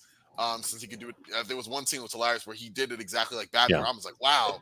And then he did like Robin too, and Robin's like, "Don't ever do that again." Like it was, it was really kind of cool. Or when he fought Bane, and Bane's like, "Oh, you're not strong enough," and Yeah. then one punch and Bane's out. It Yeah, was a really good episode. The Bane fight was great. Yeah, That was the best part. It was like the setup, and then actually, this isn't a challenge at all. So Yeah. I loved it. I really thought There's it was a lot of S tactic tier on for this. half People an like hour. this one. People love this one. It was a really S good tier. one. It was a Nighttime, great huh? episode. Yeah. It's probably my Must see favorite S actual tier. Superman episode. I mean, I'd still probably put it in must see, but I like to reserve S tier. And this is a good one, like Corbin said. It's a good Kevin Conroy episode because he And that's did a lot of the voice where he played the main two characters himself in this episode for the most part. He was Superman as Batman, and he was also Batman. So Yes, Batman. It worked out really well. All right. I enjoyed this one. But I'm surprised. It's all S tier. We doing it? I mean, everybody else is saying it. I mean, everyone I personally would say must see, but if everyone likes S tier, I mean, who am I to, as Marco taught me long ago, who am I to argue with the chat, right? Yeah, don't argue with the chat. You never win. All right, Old Wounds. Part of the new. So I Batman can talk Adventures. about this one. This is some new Batman Adventures. Robin runs into Nightwing. And so Nightwing and Robin go on patrol, and Nightwing tells a story about how he and Batman stopped when they grew apart. Their relationship kind of fell apart. Yeah. Yep. So this is how Batgirl figured out who Batman was and Robin was, which was Dick Grayson at the time. So it kind of flashes back. So this is a whole story of a lot of like their relationships of Batman and Dick Grayson and Barbara Gordon. And then it kind of also touches on a little bit on Dick Grayson and Barbara's relationship, but definitely like flashbacks. It gives you a depth of Batman's character before like the current show that you're watching. With that being said, I would definitely put this in must see. yeah, it's must see to me too. Yeah, these next couple, I didn't watch the new because I got to sit out in the new Batman Adventures because I didn't watch them. Oh wow, I'm shocked. What? I just missed them. I don't know. But this one's really good though. It carries a lot of emotion. But the thing I would think that keeps that at S tier, at least on like a Kevin Conroy tier list, is although you get like a lot of Kevin Conroy always brings the gravitas emotionally to the, but a lot of it actually comes from the Nightwing character in this one. Yeah. Yeah, I agree. You're right. It's definitely different. It's if you guys want to read the Batman book, it's Batman 416. That's basically the one that this is kind of adapted from. Jason Todd was the Robin then instead of Tim Drake. The same type of story, same type of thing was cool. So right, well, this was comic tie-in. This was 97 to 99. It was okay. So it was okay.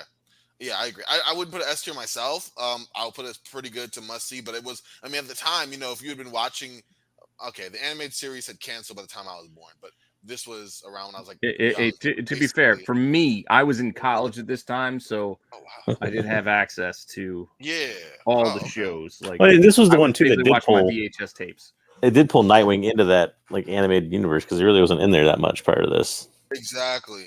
And yeah, you said it. And it also explained if you had been watching the animated series at the time and you look at this new one, you don't see Robin anymore.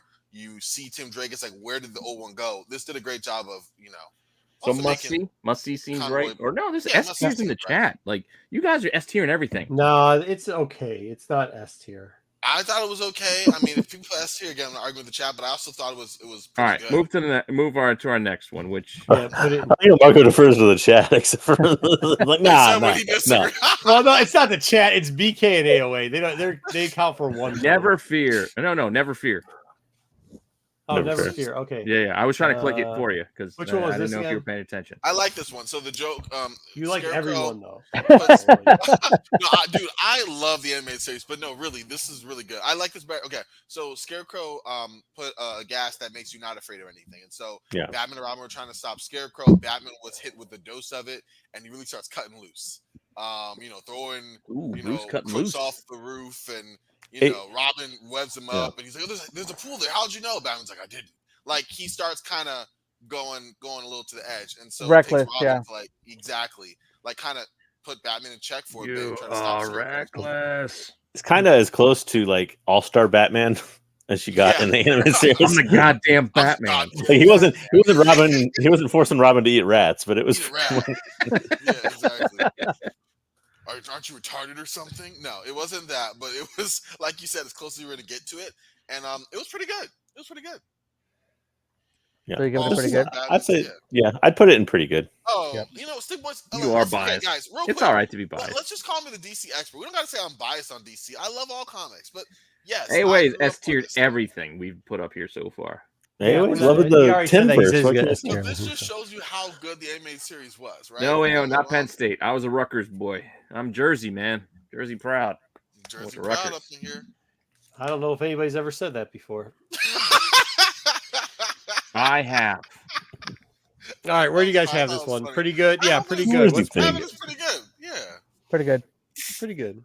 I'd say pretty good. Corbin loved it apparently. I love all of these, but like, if I'm looking at it critically, I'd put it as pretty good. All right.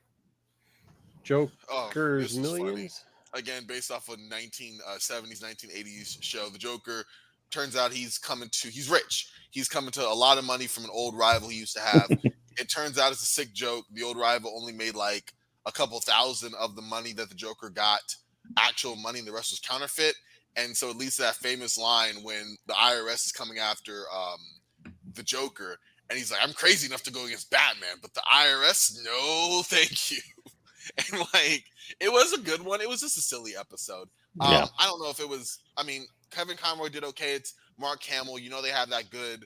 Every episode AOA. They have that good rapport. But as the story goes, I mean, it was your classic like 70s Joker Batman romp. Like, it was okay.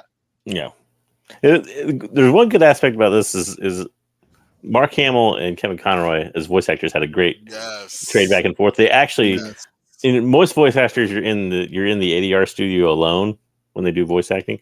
They actually did it in the same room a lot of times. Hamill and Conroy did. So this was a good one to get kind of that back and forth. But still, it's much more of a Joker centric episod.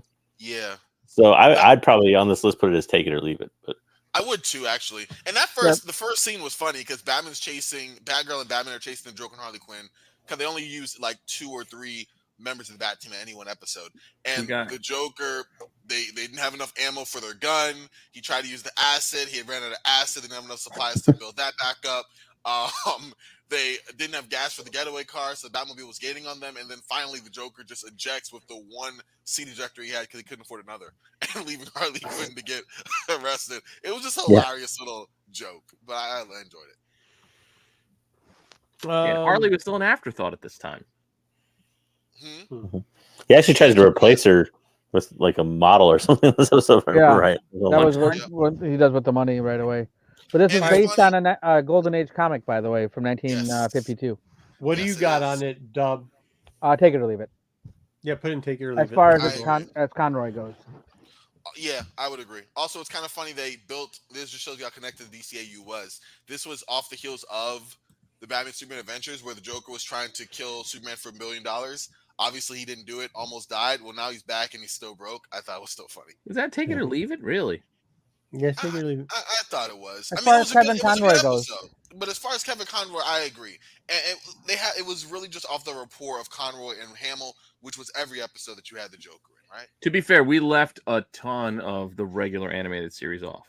Yep. We did. Mm-hmm. The guys weren't sure what we've covered before. We have talked this before. Yeah.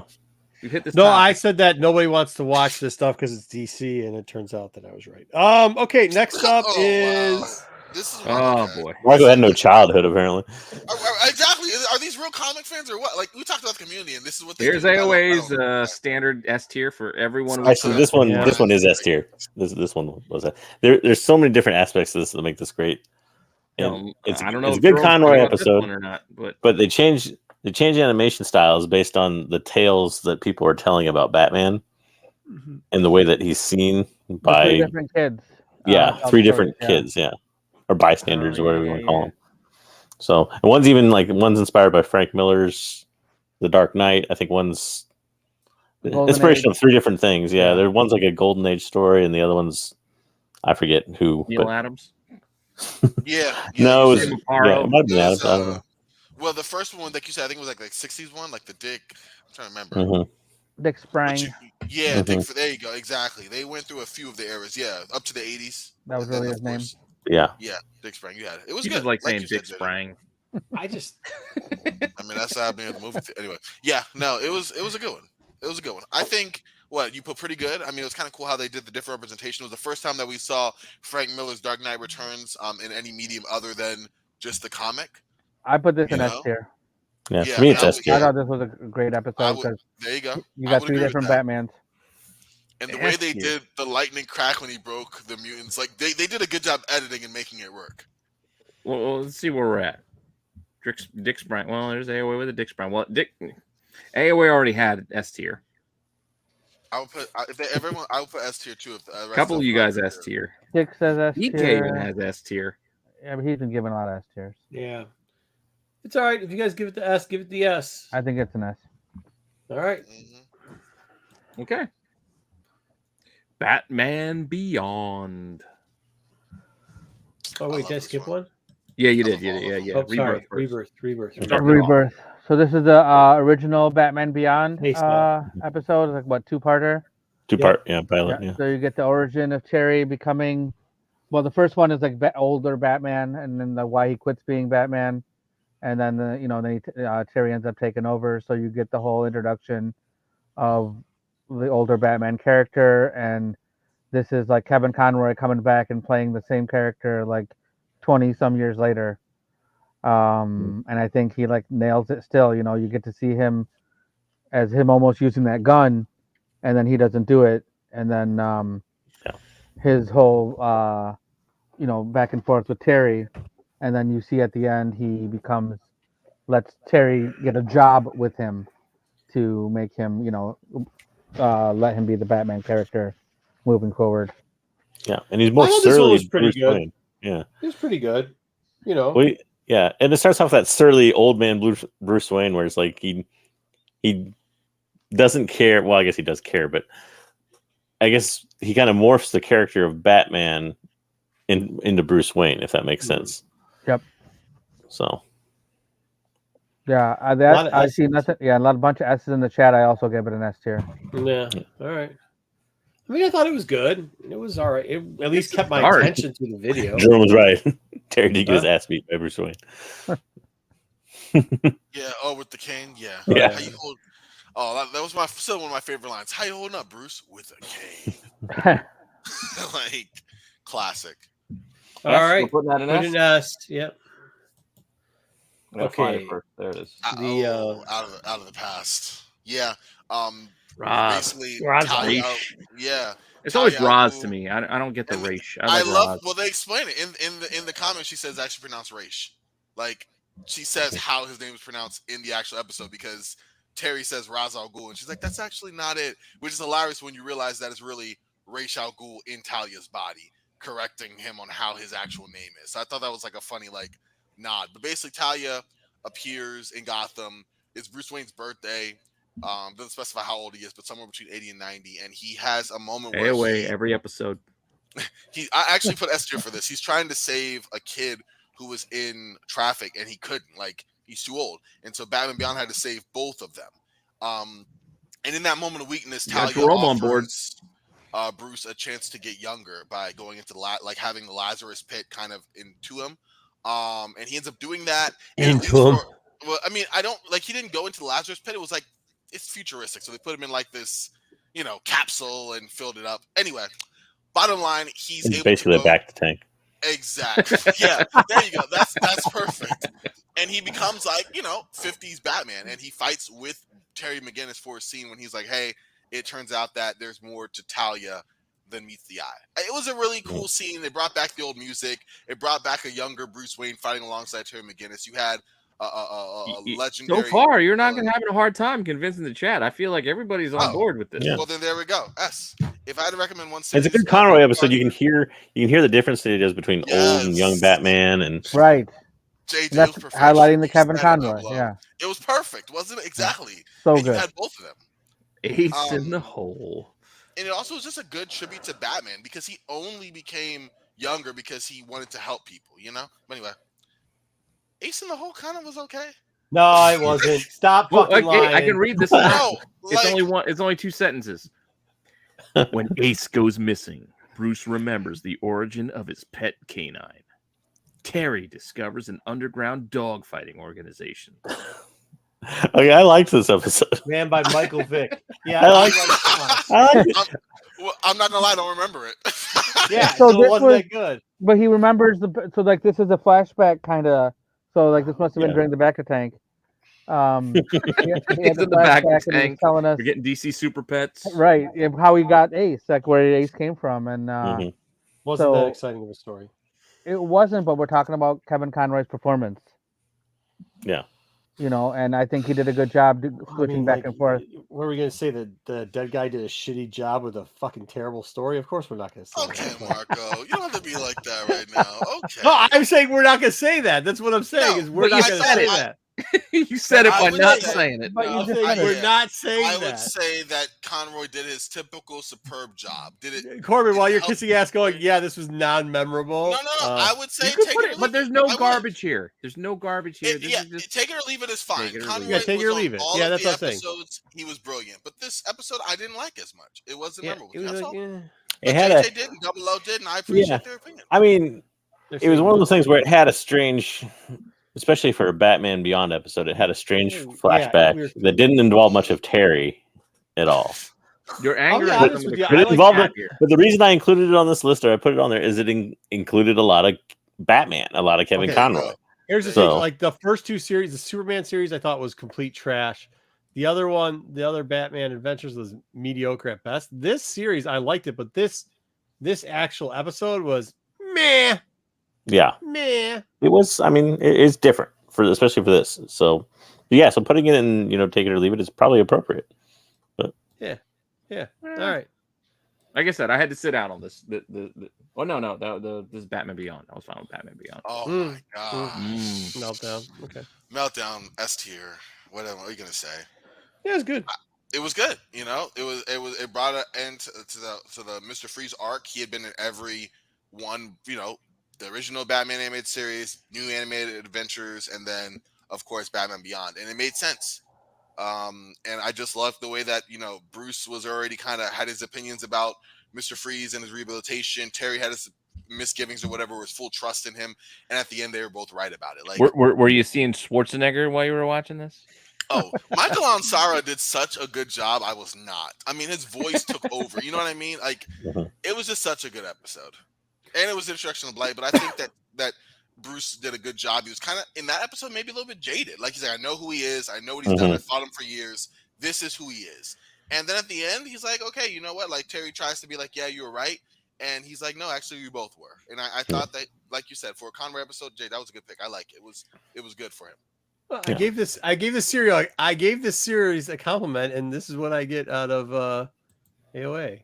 I don't get it. I mean, That was probably actually- for the previous comment, Marco. Yeah, no, that was from you saying you were talking. What you shit weren't on gonna the say. poor man who just passed away. Yeah. I said we're not going to talk shit But about you him. said But it you by did. saying we're You not said it in a going way to. that's- That's you know not what you true. did, That's Marco. 100% Marco, not. you know How do you exactly know? what you How do you know how You it's know reflecting? Marco, you know exactly. No, what you I'm did. saying we're not going to talk bad about a dead Yes, dude. yes, but in saying that, you were saying that we're not going I to. mean, Yeah, it's not the like we said like the implication dude was doesn't there. wash his hands or anything. Okay, We but just you know said, what like, you, you know.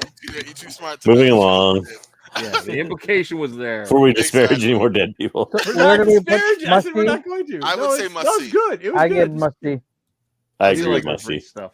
Yeah. Also, the Mr. Free story was deep. I agree. That whole arc on its own really good. If people look back on that. Mhm. Yeah, All you're right. getting it, Peter Parker pants. Yes. Oh, good Oh, lord! he this is our fucking heel. Series. Love This it. fucking series. Okay. Hey, this was good. This was a good Your one. Destiny. Dr. Oh, yeah. Destiny. You're fighting against a villain that you can't fall asleep, and every other member of the Justice League falls asleep except the only one who doesn't have superpowers. Like, and Yeah. he literally overcomes it with his mind, and he says that's his biggest weapon. It's Pete Kevin Conroy. You get to hear him Yeah, humming. the girls love me for my Batman- mind. The biggest Batman thing, basically becomes the Justice League for 48 hours because he goes on no Yes. sleep. Yeah. Well, I mean, he So. said his power was that he never gives up. That's what it is. Mhm. And it was true because you have to rewatch it, Marco. But yeah, you said it, Jay. It was a perfect episode. You get to hear Kevin Conroy, like I said, in different situations, playing mad pop music. Rushing into the coffee shop. All making the different things he does to stay awake. Yeah. Exactly. It was hilarious, and it was so Batman. Mediocre. Plus, you got to see. It's the first time I'm seeing. One great thing about Justice League. This is not Conroy related, really, but one thing to think about Justice League and Justice League Unlimited is it brought in villains and stuff you didn't see in the rest of the Tim verse of the DC animated universe. Animated, Yeah, so that's like Dr. Destiny. Yeah, like seriously, fair point. that's amazing. Yep, very true, very true. Man, I love the DCAU. I don't know. Well, I I was mean, gonna say even pretty- I DK was got gonna off say, the S tier pretty and said good. it's a must You see. might be Which must means see in it. I now. put it must see. I'll give put it a must mediocre. too. Must is probably appropriate. At the end of the day, props to them for using Dr. Destiny, but it is indeed just Dr. Destiny. You know what I mean? Like, it was good though. I really enjoyed it. I think we all did. A better Joe's dueling. I like Joe's comment. Injustice before Injustice. Yeah, alternate realities. Alternate realities are always fun. Yeah. Yeah. Also, So this was the Justice Lords. Yep, and double Kevin Conroy. Mm-hmm. You know, fighting the evil Batman. I love when when they encounter each other. Yes, Yeah. and it's so cool. And then when they have the fight, and he's like, "Listen, I made a world where like a kid won't lose his parents because of some punk with a gun." Like the way he did that line, and then get Batman to give up, and then they go through the new Batman's like Gotham, and it's looking like Metropolis. If you complain too loud, you get arrested. And at one point, like Batman looks at this alter ego Batman. He's Stay like, away, wow. everyone so far. He's like, Mom and Dad would be so proud. Like it was so many good lines in there. Well, yeah. and this is one of the ones where as the characters all kind of square off against their own counterparts in the Justice Lord, like I dare you to not watch this episode, and you can easily pick out who the best voice actor in this cast is. Yes, TMNT, cool guy, 100%. Best end credits, intro credits. Sorry. Yep. Yep. music I like is awesome. alternative universes, and this was just mediocre. It's still must see. I put it in must see. I think they handled it. They handled an alternate universe for this the best they could for an animated series. Yep. I mean, you can't go too dark with the Justice Lords, so kind of do what you can. But So it's I think must see is fair. I think must see is where. Yep. I would also put must see. Oh, good lord! Oh, okay. Now, don't say good lord. I love this episode. I think is this the one I'm thinking of? Is this the one where he's captured? I think Yeah, it is, yeah, where they flip flop, right? I think The Flash and the gang consists of Cheetah, Starfire. Yeah, and they capture him, right? Dude was Batman's like expertise captured. on Batman, despite Luthor's dismay due to the failure of their past allegiance. Even with the combined power, the gang proves no match for Batman's guile. Yeah, basically, I think they capture him, and then he's basically for the whole episode, he's basically in a stasis chamber, restrained and everything. But he essentially talks his way out of it using just his brain. Like he convinces Cheetah to turn on another character and all that. And throughout the whole episode is basically him working his way out of the sticky situation by turning the Legion of Doom on against themselves. Wow. Solid episode. Solomon Grundy. What would you put? Like it, take it, leave it? Where would you put it? I would put it in must see myself, but I could probably. I see agree it with that one. In must see, yeah. Yep. Okay. Solomon Grundy want pants. Oh, I hated those. Because there's even one part where he tries to seduce Cheetah, and for voice work and stuff, you get a lot of different emotions that Conroy does. Away. So wait, where would he put that one? No, must see. Must see. Must see. Yep. So Wild cards for Injustice. This was okay. This We was had okay. the- Introduction of the Royal Flush Gang. The Royal or their Flush Gang, interpretation of yeah. that. Ace and her. Oh, it was such a weird intro for Ace. That was trippy. And of course, the Joker, always being kind of behind all of it. I think it was really, it was really good. And again, Kevin Conroy, the Joker, Ace, all of that, solid episode. Okay. I put it in pretty good. Yeah, I would do the same. Pretty good. Pretty good to get a couple. 3 I mean, hours. AOA is giving it S. Well, but everybody AOA else- says that's everything's S. Again, it's one of those. This is one of those episodes too where the best voice work may be Hamill as Joker more it than might be Conroy. Hamill. Yeah, I agree. Kind of Might have outshined him a little bit. Okay, next up is One more Justice League. 2 more Justice Leagues. Hereafter. Oh yeah, there are Not two, my right. favorite series, so I kind of Yeah, like this one. It was a little bit different. Yeah. So basically, what it is I forget exactly the premise to start it off with, but there's a showdown in Metropolis, and Toyman has built like a giant. Well, Toyman builds like this giant mech suit thing, and they're fighting it, and Batman and Wonder Woman get injured, and he shoots this weird like energy blast at him, and Superman leaps in front of it. And what it actually does is everybody thinks it kills Superman. So you see Superman's funeral and everything else. Well, what it really did was propel him into the future, and he's propelled so far into the future that the only person left alive pretty much is Vandal Savage, because he's immortal. Wait, it was the future, not the past. So this wasn't Final Crisis. No. Okay. It was the future. So he's propelled so far into the future that Vandal Savage is the only guy left alive, and the reason is because Vandal Savage, I can't remember the exact supervillain plot he had, but like something like blocks out the sun or somehow destroys life on Earth more pretty much. And he has a lot of regrets, Savage does, about doing that. So he's building a time machine to try to send himself backwards. But he can't, because being immortal, if he sent himself backwards, he would meet himself, and it'd be a paradox. So he sends Superman back to the time when, right after he died. So it's interesting in the fact that it's more of a Superman episode, but I put it on the list because you see Superman's funeral, and the whole time you hear Batman basically being like, he's not dead. Like, I don't believe that he's dead. And he's investigating his death and going to his gravesite and finding evidence that he thinks he's not dead. And the whole time, the thing that bringing him back from the point that he's at is Batman's belief that Superman's not dead. I like that. Yeah, and just as a reminder, if you guys have a problem with the episode selected, blame JJ. This is JJ's list that was massaged by Double O and then myself after the fact. I'm sorry, I fell asleep for that one. What were you saying now again? It was pretty good. Wow. What happened. He was you guys boring. can direct Yeah. all your The complaints. Savage thing didn't make sense. Like the whole, okay. Time traveling, done poorly. Good stuff. Okay. Time travel's always done poorly. Well, we're putting pretty good. I'd say pretty good. Yeah, it's no Doctor Take it or Who leave time it. traveling. Take it. Marco. I mean, Yeah, seriously, it's a take Yeah, it or where leave it. there's no real It's a take it or stakes. leave it. Yeah, it's a take it or leave it. Yeah, anyway, I took the hat off. It was just kind of rubbing in my head. So you guys got to deal with the man bun. All right. Oh, good Lord. Epilogue. I mean, S tier. What else we gotta say about it? Yeah, I Take left it it or leave off, and then JJ was like, "No, we're not leaving." No, there's No. Thank you, Jay. Put Like, this this has to be. You have to have this one on there. Yeah, You guys know how it's- tier list is supposed to work? It's like you're supposed to put a couple that are like not your faves on there. It's called the best of Kevin Conroy. What do I do? Put the worst of Kevin Conroy on there? Well, I mean, you already accomplished that with some of these. So go ahead. What's this? This is Well, put the worst up there. Anyways, whatever. Okay. Somebody else want to take this one, or you want me to? I don't have the synopsis, Jay, so I can't read it for you. The perfect So- encapsulation of the Batman animated series and Batman Beyond, the legacy of Bruce Wayne. You know, it sums it all up. What is Batman at a time where Terry McGinnis is trying to figure out his identity is set in the future, and they do a really good flashback that goes into the essence of the DCAU Batman.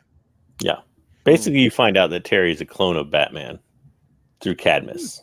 He's Batman's son, right? Not Or clone. son. Well, yeah, son, I guess. And so technically, this was a Justice League Unlimited episode, not Justice League. So Yeah, I think we have it tagged wrong, but yeah. Yeah, I did put it in. That's all right. I think I Well, said remember, Justice League in chat, but yeah. No, it's fine. Yeah, they didn't wrap up Batman Beyond. Like when they did the end of season 3, it was like not a wrap up to the story, and so they didn't think the background to this is for Justice League. They didn't think that they were going to be able to. They didn't think they're going to have a Justice League Unlimited, so they figured they would just wrap up the Batman Beyond series. Since again, as we all know, Kevin Conroy's Batman is the center of all of it. And So they found an old happy bat tissue in the bat cave and Terry. Well, see, what makes the episode great is the fact that Terry wonders why. He's asking Amanda Waller why did you basically steal Batman's DNA, make me a son, all that? Why do all this? What makes Batman so special? And she tells him the story about this encounter with the Royal Flush Gang and the death of Ace. And basically Ace psychic powers, or whatever you want to call them, had become so potent that they were literally warping reality. And she was building her way up to like a giant brain aneurysm. And at the end, Waller gives Batman this weapon and says, this is the only way to kill Ace, is to basically you have to kill her. You don't have any other option. Use this weapon to kill her. And Batman's like, fine, I'll do it. I'm the only one that can get close enough to her because she knows me. And she allows him to come in and everything else. And the reason she does is because she reads his mind and realizes that he's not going to use the weapon. He's going to sit with her till she dies and convince her to change reality back. Yeah. And there's a lot of emotion. It's considered probably the best Justice League Unlimited episode by a lot of people. So yeah, it's S tier. It's S Well, tier. It shows his emotion. It shows his like compassion and not killing. Like he sticks to his rule. He sticks to what he's not going to kill somebody, and he's super compassionate for this girl who just can't control her powers. So yeah, this was definitely a big one. Fair enough. Okay, kind of boring, but go ahead. What do we got? Oh, come on, Marco. Let's continue. There's nothing's gonna please this man. Did you guys miss the heal part? Yeah, we're already 3 hours in. So what is this? Take it or leave it? Are we putting in take it or leave it? No. This is S tier. This got S'd by basically everybody but you. AOA's S'd everything at this point. Like Jerome. For epilogue, I'm S in BK. this. All right. Oh, here's when you may be able to add to take it or leave it. Yeah, some of the worst series in DC on this. Wait, you just told me to not pick everything that was the best. Exactly. And now I put one on there, and you're like, oh. No, I agree. But look, the chat's gonna ask this up again. You're gonna tell us how great and emotional this horse shit is, and then we're gonna be like, oh yeah, another. This one was more funny than anything else. It introduces a lot of comedy for the voice actors, but it wasn't a great episode as far as. Good. Sorry, but I would definitely, this would be one I would add to take it or leave it. Basically, they all get warped into younger versions of themselves where they still have their powers, and X-Men it's not powers. I like the Constantine one better than this one. Yeah, come true. It's designed to be a funny episode, but obviously, yeah, I would say take it or leave it. I think it was funny. I do think it was funny. I think, like you said, it had some nice roles, and Batman and Wonder Woman's relationship was good. I don't know if it was like a big, like Kevin Conroy had his moments, but yeah, I think it was okay. Yeah, I think you're right. Kevin Conroy played Batman, and he also played the Demon in this episode. Yeah. Down the form of man. Yep. Gone the form of man. Yep. So I think it was okay. Take it or leave it. Sounds good. I'll put it there. All right. Take it or leave it. Next up. This little piggy. I mean, this is where Conroy sings, right, JJ? Yeah. No, there's a musical singing element to it. Sing? Yeah. Look up Batman Am I Blue. I think when he actually, good. Yeah. Well, I mean, listen, it was a bunch of tributes were on Twitter. I heard it like 4 different times on Twitter when he passed. Like that was one of the things people remember this episode because of that moment. Because of how poor that singing was. Yes, but that doesn't mean it's good. No, they love it. I didn't say it was good. It's on the list because it's a Kevin Conroy list. Exactly. I didn't like it, but other people did. Yeah, it's Dana's S tier. Beautiful. You guys understand it's a cartoon character, right? Okay. We're talking about comics. Like, I mean, at the end of the day, we still gotta give it the right. Yeah. Yeah, it was beautiful. Not Santana it was beautiful. Not him singing, and it was he disagrees with your opinion. Oh well, that It Was Beautiful came out later. It said Santana's S tier beautiful. Yeah. No, that was somebody else. I understand. I get it. Okay. Once again, terrible singing. It wasn't terrible. It is a little. I will say the story is not great, and the fact that Wonder Woman gets turned into a pig, and she does.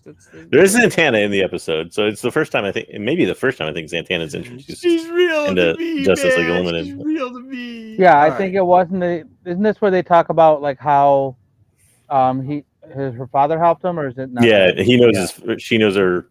He knows her through her father. Yeah. Right.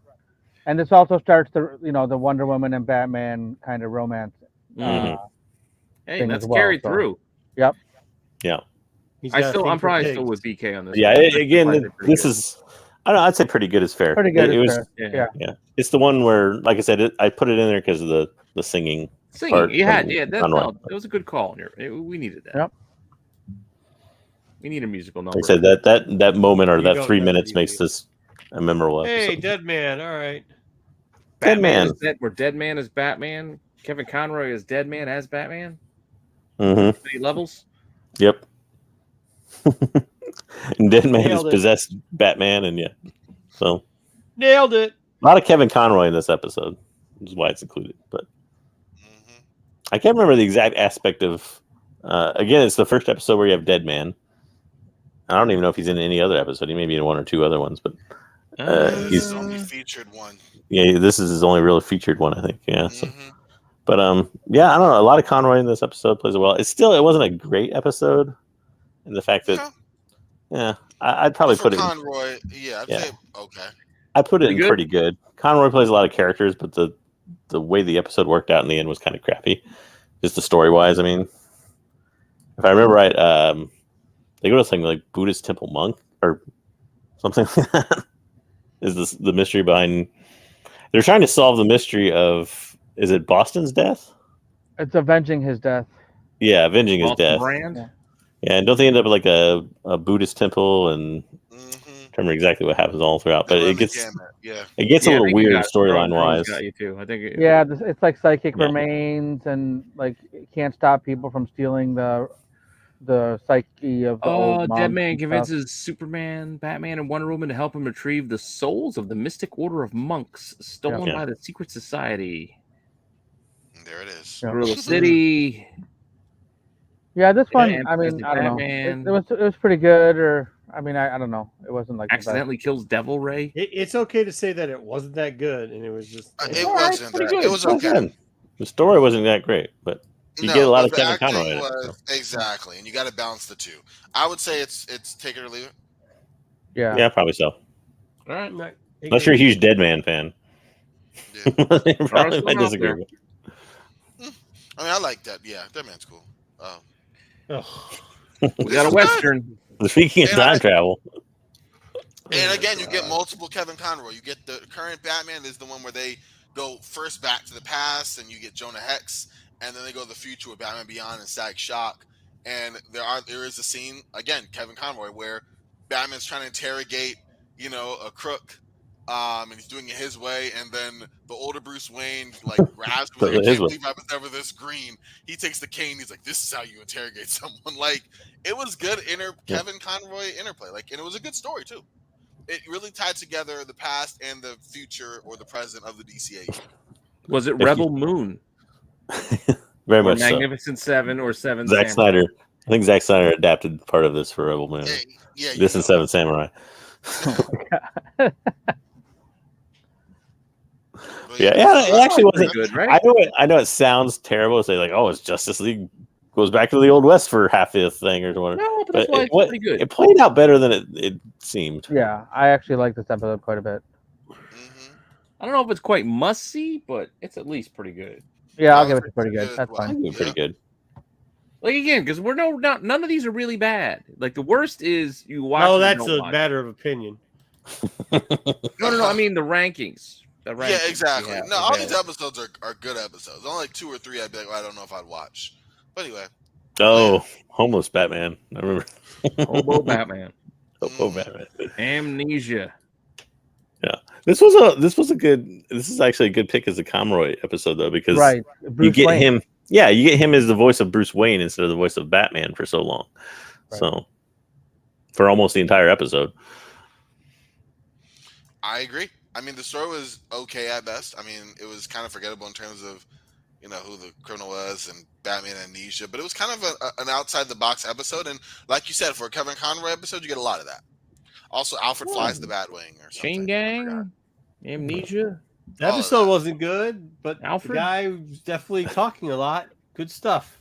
And doing a good job. Who's going to hit him with a blackjack? Well, the one thing that always sticks in my mind, too, about this music is it played like that old, I don't even know what era it would be, 1930s, 1940s, gangster music a lot. Yeah. You know what I'm talking about? I can't imitate the sound. What about the old-timey Flintstones 5 o'clock shadow that he's rocking there? Yeah. We'll just make it all shadowed. Well, it was fake. It was like a fake 5 o'clock shadow, if I remember right, his makeup or something he puts on. It's not it was. It's like grease or something. I forget what it was. I got to put my grease paint on. Yeah. Because he's undercover, and that's when he gets knocked out. And he wakes up and he doesn't, obviously he doesn't know he's Bruce Wayne or he's Batman, but He gets knocked out thinking he's the homeless person he was undercover as. I can't remember. Was he going by Matches Malone or? I don't remember who it was, but yeah, I don't know. I'd put it. I'd probably put it in Take It or Leave It. That's fine. I'll leave it. And Yeah, take it. I mean, it wasn't a great one. It was still kind of fun though. But if you didn't watch it, I'm not going to break anybody's back over it. Santana. This was kind of a good one, right? Yeah, it was okay. Mm-hmm. Again, it was more going into the backstory of Batman, his history with Zatanna, how he became one of the great escape artists. You know, this is the one I was thinking of earlier. Yeah, so there's the 10 episode. It built more to the lore of Batman. I think it was good. Yeah, you first meet her and her dad. Mm-hmm. Yeah. And the fact of his escape artist past, and it plays into the fact that he, obviously being Batman, he needs to have those skills. That's why he worked with her father and everything else. Yeah. So at least pretty good. Yeah. I think pretty good's fair. I mean, AOA again. Every goddamn one has been S tier. Oh, okay. Jerome's right. That was dirt that he rubbed in for his 5 o'clock shadow. Mm-hmm. Was it dirt? Yeah, that's what he said. Yeah, I remember it wasn't an actual 5 o'clock shadow as I remember it. I don't know. I think it was just some grease paint. Yeah. Rub some dirt on it. Blind as a bat. Penguin. Penguin's the baddie in this one, right? Yeah, I think so. I can't remember exactly this one off the top of my head, but that's not a good sign for us to rank this one high. I was gonna say, not gonna lie, I don't remember this one either. So Batman has to hunt down Penguin after he can't see, and he's doing it while he's blind because of some kind of accident that leaves him temporarily blind. The Penguin steals an experimental helicopter from an air show, causing an explosion that temporarily blinds Bruce Wayne. Well, there you go. There's from the synopsis. I mean, it's a show. Take it or leave it. Yeah, take it or leave it, because all of us right now are kind of take it or leave it. Let's just move on. Yeah, he still has to take down the Penguin with no eyes. Like the Penguin episodes in Batman animated series are part of the weakest. There's a Batman in My Basement. Remember that one? Like obviously. Yeah, I remember Batman in My Basement now. Oh man, the only thing with that one was the kids. If I remember right, the kids were like, yep. The kids were saving Batman from the Penguin. Even the premise is just anyway. Yeah, this is take it or leave it to me. Okay, fine. Now this was a good one. This is a good one and a good choice for a Conroy episode because there's a lot of S tier. Yeah. Bruce Wayne talking to Batman and him changing his voice in the conversation. Yeah, you get the iconic. This was that from this. Mm-hmm. Mm-hmm. Yeah, this actually was a good one. It's not from it, but he uses that line. Yeah, he uses it in there. It wasn't from it. Mm-hmm. Yeah, because there's a point where his he has the vision of his father or something. Yeah, well, I think that was But this is the one where he's in a dream state. Yep. Right. Is it Hugo Strange, right? No, it's a Mad Hatter. The Mad Hatter that puts him in. That's right. Mad Hatter does in like a dream machine, basically. But he has the dream that he's Bruce Wayne and his life is perfect, and his dad and his mom are still alive. Batman. Yeah, exactly. There's another Batman out there. Yeah. Yeah, Nothing to Fear is the one that had not Nothing to Fear. But the big thing that I learned from this episode was you can't read when you're dreaming. Yeah, exactly. I remember that. Yeah, we asked it. Batman. I asked you this one. Asked you this one. This one stuck with me till this day. Yeah. Well, there's AOA's the token. We can't even take it. It's good. It can be S tier. It's actually good. Oh wow! Yeah. Oh wow! Well, thank you for your permission, Marco. Thank you. Well, S tier. That's amazing. Yeah. I mean, compared to all the other horse shit you guys have on this list. Oh wow! Good. Okay, you make a list. Look how even this list is. Look. It is great. Well, we have one left. Break the tie. S tier. Oh, look at that! Easily, like that's a masterpiece. I just watched it again yesterday. It's Marco, amazing. What do you think about this movie? He left. He's like, I can't take this anymore. Oh my god! Are you I serious, can't take Marco? it. You guys. This was brilliant. This was, I think, still the best Batman movie I've ever seen. Yeah. It was in theaters too. I remember it being like, this was in theaters. This is the first. This is actually because I was too young for Batman '89, and I don't think I got to see Batman Returns in theaters. I maybe I don't think I did. So this was literally like 1993 or 4, I think, and this was like the first one I saw in theaters. Was this? Really? Yeah. Well, I caught them all going back to 89. Well, 89, I was only 12. Yeah. I remember trying to convince my parents to take me, I think, to Returns, but they wouldn't do it. I guess because it was live action or something. I don't know. But I could convince them to take me to the animated one. For that. I mean, Phantasm was so good that I actually bared Tom King's interpretation of that in the Batman Catwoman run. Like, that's how much I love Phantasm. Wait a second. Whoa! Oh, we go the whole goddamn night. AOA's S tier and everything, but apparently AOA does not like Phantasm. Yeah, I didn't love this one either. I wouldn't put this one in S tier. Really? I mean, for me, I'll give you a must see. I mean, like, I'll drop it from S tier. I mean, I liked it, but I didn't love this one. But I'd try it later. I don't know where BK. I don't know if this BK was given this for the last episode or this. It says, no, Mask S tier. He's got it down there. That's I get you, Double O. I don't know, man. I mean, it goes into like how he became Batman, why he believes he cannot be happy. Like he was Phantasm a bad was the perfect villain that kind of juxtapose an original villain too, Batman. wasn't it? Exactly. It was original. Completely original. And we literally just got her in a comic book last year, and it's been 27 plus years. Yeah. So it's been a while, actually, almost 30 years. I like this. That's why I made sure we put this on the list. I bumped stuff. This is one of my edits. Yeah, I want to make sure this is in here. It goes into why he became Batman. It goes into, in fact, the scene alone of when he finally first dons the suit and turns to Alfred, and Alfred looks and he's like, "My God!" Like when you finally see him become the Batman. Oh man, I'm just putting it down. That's not where I'm ranking it. I'm just putting it down. So I think AOA and I are the only ones who don't like it. The rest of you want it in S tier, and I would give it a must see. So you guys can have S if you want it. I'm not going to argue with you. There it is. Yeah, man, I love that. Oh my gosh. Oh, it was good. I mean, even Kevin the way the Joker comes in. I think we need to end on it. Yeah, and it was based off of year 2. It was based off of year 2. They wanted to do something original. Good job pointing it out, BK. They want to do something original. I do like the fact they did something original with Phantasm, but I even love the fact that, like, it's a mystery sort of. And we didn't know. We knew nothing. We didn't know. Right. You know who she was. Yeah. Because it was a new character. We had no idea. We had no preconceived notions of what this character. Yeah, original story, original character. I mean, I didn't know if I liked the Phantasm too much. I think it really spiced up once the Joker got involved. As most things do. Like once they turned to the Joker, I was like, oh, There's also Return of the Joker, fantastic movie, by the way. Yeah, that one. For Batman Beyond. Still disturbs me till this day. Wow. Oh, this guy comes back. I will say this is a long. I didn't realize how long we talked. Wow. You want to go with the AOAs? I noticed somebody in the chat asked a question earlier about like where would you start, for animation. He didn't watch much animation. Yeah, I think it was Peter Parker. Yeah. I would say Batman the Animated Series.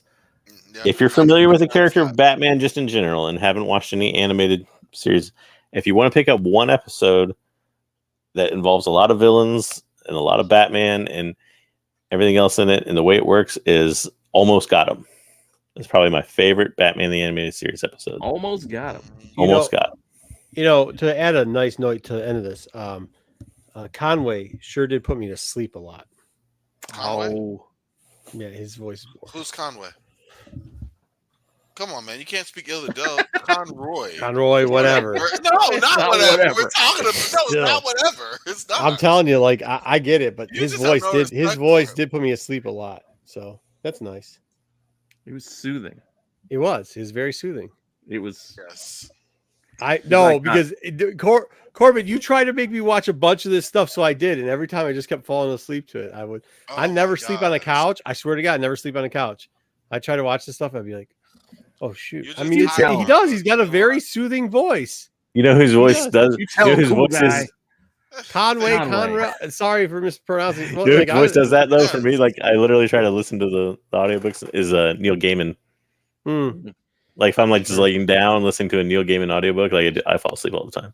He's got something about like his undertone, even when he tries to get like the. It is like a deep, soothing voice. Yeah, you're right. I'm really not. I'm not knocking it like the episodes are completely boring, but like there's something about his voice that is just like that. Well, I mean it's a tribute to the guy that he came in and he knew nothing about Batman when he started this role, but he played it out. Yeah, he played it. Well, I mean, but it's the comic, the cartoon. I didn't the animated show. Real quick. Oh, sorry. Movie. I just want to answer Jerome. The Killing Joke was a fantastic comic, right? It was an okay movie. Like, yeah, what the movie. They did to the story was so bad, from the Batman, Batgirl relationship to the animation, which was true in line with the comic, but just didn't translate well. There was so much with the movie that was wrong. It would have been a knock on Kevin Conroy. That would have been the lowest tier. And so, dude, it was best just not look to at put how that there. butthurt these kids are. Look, I'm not peeing on anybody. I'm saying like you kind of are, Marco. You are a little bit. You aren't even speaking ill of the dead. You aren't even speaking ill of the dead. You're like totally forgetting who they are. It's like you're just being Marco so dismissive of the dead. Rubio What you're being. or Marcus. There you go. It's like me saying, "Where's Marcus?" Anybody oh, that's fine. It's okay. I'm not gonna get upset about it. With you. But like, it's like Marco's just cranky because it's past his bedtime.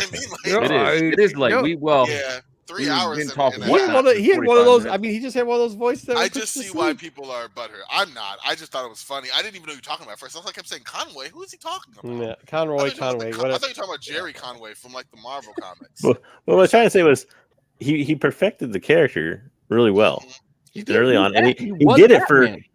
For a guy who didn't want to be Batman originally and, was cast as this and, agreed to do it or whatever. But then he went on and did it for 30 years almost. And he did it in everything from, we just did shows here, but he did everything from, video games. He was the voice of Batman in video games for 20 years. So almost every Batman game you can think of. That's what's left over. Yeah, I get it, but like it's not. You're acting like it's the hardest character to pick up. I mean, the guy says, "I am Batman" all the time. He's brewing, and sometimes he's like, "I don't have superpowers, but I'll just overthink stuff." I mean, do think voice acting work is a lot harder than you think. Because we've had other interpretations of Batman aside from Kevin Conroy in animation through the years, and I'm gonna say most of them are forgettable. I mean, you can look up so many movies that have had. I mean, you've had entire DCA movies without Conroy. You're going to have some after that. No, they're not him. I'm sorry. Like, yes, the character of Batman is pretty simple to figure out, but to have a voice actor to embrace that and do it well, no. I think if it was, you'd have more of them. You say you can figure it out real easy. Who did Batman's voice better, Kevin Conroy or Christian Bale? I mean, fair enough. Yeah, Kevin Conroy. Yeah, not even close. Swear to me. Yeah. Why is my you can put in Robert Pattinson there next. Fair enough. Oh yeah, I mean, I guess you're right. I guess he kind of He could have just been Michael Keaton. And I mean, that's because both those guys kind of suck. George Clooney. Christian Bale's an award-winning actor. Val Kilmer. I'm Batman. I mean, all these actors were. It's not like they put some. Val Kilmer's Batman. You thought that was okay? No. I was Marco. I was bringing that up as a joke. But what I was trying to say is that Val Kilmer in his own right is a great actor. Like, all these actors have been in Batman. None of them are memorable aside from Michael Keaton, and Lord knows not for the voice. It's really because he was the first one and kind of embraced. I'm Batman. And like, that was nothing. I mean, anybody could do that voice. I love Iceman as much as the next guy, but not true, Corey. He was not a great Batman. No, he was not. A friend of mine loved Val Kilmer's Batman, but Harvey, I am Batman. I'm Batman. Oh my God! Again, I personally like Batman Forever, but what I was trying to say I'm is an acting critic. It's not like Batman has had like nobody's as actors. This isn't like Star Wars where you take a nobody and make them the lead. Like, No, you take people that don't fit the character and try to throw Val. Fucking you. Anybody who thought casting Val Kilmer as Batman was a good idea is a moron. No, all I'm trying to say is everyone who's been Batman has been known before they became Batman. Like, this wasn't a random, Mark Hamill, who are you? You're Luke Skywalker. Like, everyone, he was an established actor, whether or not you liked him. Kevin Conroy was, as JJ said, somebody who was established in theater. Adam West, but had no idea of Batman aside from Adam West. And he came and made the character. No. Conroy's still better because Conroy gave us Bruce Wayne and he gave us Batman. There's very few of the Batman actors throughout go over all of them. There's very few that did both equally well. Like I was just joking about Clooney. Clooney was a shit Batman, but he was a pretty good Bruce Wayne. Yeah, he played a playboy really well. Exactly. I actually think Val Kilmer did okay as Bruce Wayne. You're wrong. That's just wrong. I like Val Kilmer, but that's not a good opinion. Listen, like, that opinion's wrong. When we do Batman ranking, if we ever do Batman movie rankings, like, I think we did it already. It's not going to take very long. There's only I would fight Batman Forever to the death. If you want to, Not to the death, but close. You want a good Val Kilmer movie? Kiss, Kiss, Bang, Guys, Bang. Oh, Hey, hold yeah, on, guys. Yeah, now you're talking. Dub, Gay JJ, Perry. this is the guy that's on your Gay side. He's not making a very convincing argument where he's saying Val Kilmer is the best Batman and Batman Forever is amazing. Hold on, he's on my side for sure. I agree with him about Kevin Conroy. I don't have to agree with him about. Away from me? Not about Val Kilmer. I don't you're on agree with your you own at all island. about You're on an Batman island there. Forever. You are on a Listen, Batman Forever island. All over by yourself there, Yeah. Corbin. On the Sorry, brother. A wise man knows when to retreat. We're 3 hours and 34 minutes. I'm gonna drop it for now. I'll bring it up another time when we're all I can't fresh. believe Corbin made it this long. Not This only was is Corbin nonsense. on time, he hung this whole time. For I'm nonsense. coming back For nonsense. This is all But you're right. nonsense. I didn't Well, think I'd maybe. get this far. Yeah, I'm that's true. glad He did play hey. Thomas Wayne. Kevin Yeah. Conroy did. Ooh, Thomas Wayne. Now I think he was you're Thomas Wayne, wasn't he? I didn't actually watch Batwoman, but I think it was No, Thomas he Wayne. was Bruce Wayne in another universe. Oh, he was. I Okay. almost Yeah, put man. Conroy in as Thomas Wayne in the Flashpoint movie, but we booted exactly. it Yeah, to he was, bring he was Bruce epilogue. Wayne, and Yeah. basically Kingdom Come Bruce Wayne, but they threw a twist in there because CW, so he was evil, of course. But yeah, I love Adam West, dude. Don't get twisted. Also, he was. I think it's hilarious. I didn't know till I was reading up a little bit after he died, but he was actually Robin Williams' roommate at Juilliard. yeah, it's kind of crazy. Kevin Conroy was, yeah. Same class as Christopher Reeves too. Mhm. Adam West. Yep. What? Adam West's best Okay. role was Shut the up. principal in the Shut Adventures of Pete and Pete. Oh. Joke's on you, Nick. I'm just kidding. Oh, wow. I'm sorry. All right. We were going to talk wrestling, but on that it's note, all right. I think we might We're almost 86 3 wrestling hours and in. move We can along. save wrestling for next week. Hey, thanks for everybody that stuck in there for it. It's good hanging with you. It is guys, good to see man. that Conroy made such an impact He did. on at least some of the people's lives here. He really did. Yeah, he really did. Cool. He had to be of a certain generation, but I think he really did. That's when you even, know. even you for the know- older, like he was still beyond my time, but he's still Batman. Mhm. No, I am Batman. Yeah. So anyway, well, I think Will Arnett did a better animated Batman, but Will Arnett wasn't bad, but I he was literally joking. just said Lego Batman is Marco's best Batman like Wow. 5 minutes ago. animated Batman. That's the best animated Batman. Oh Lord. You know. Either way, thank you everybody. Thanks for tuning in. Thanks for You listening to us really this like week. your lobster troubadour. I'm glad you guys enjoyed the show. We appreciate everybody. We appreciate TMT for being a new sub. Make sure you check out all of our other wonderful shows on this channel, Hidden Gems and Chasing Ghosts, just to name a few. Dollar bin tomorrow, maybe if I can get it done. We've also got Mail Call Madness, the boys on Friday, Saturday night special on Saturday, live with show. Matt is returning for Saturday night special, so make sure you Matt will tune be in. back and start. Tales from the Dark Side. I'll be Thank you, back on Joe. Sunday. Thank you, TNT. Thank you, everybody. All right, and then we got we'll go cover Andor, and we've got a couple more things. We've actually got some sweet comics to cover this week. Star Wars did a really good job, week, right? Yeah. Yeah, and they did a really good job on most of them. So, I only looked over Hidden Empire since we were going to talk about it. it's really good. Like if you actually read it, it's like that. I will. Well, hopefully my pops comes brings me books because he grabbed it for me. Okay, thanks for that, AOA. Appreciate it. Yeah, and good stuff left over. MTV is coming back. All right, Thanks AOA for all the S tiers. Yeah, yeah, for all of the S tiers, for everything every but S tier. Mask of the Phantasm. Yeah. He didn't give an S tier on Massive Phantasm. What do you give? Nope. No. He sure didn't. Take it or Put it in leave the it. trash. Oh yeah. Give him ding the bell. That actually was pretty funny. Then good job, AOA. Give him the ding. All we right, need to get a bell. I'm gonna get a bell. We're gonna get a bell in here. all I right. didn't hear no bell. Take us out of here. I didn't hear no bell. One more round. Yeah. All right. Okay. With that, we'll see you guys next week. Oh, Neil Churro, you're hilarious. All right. See All right, y'all later. later.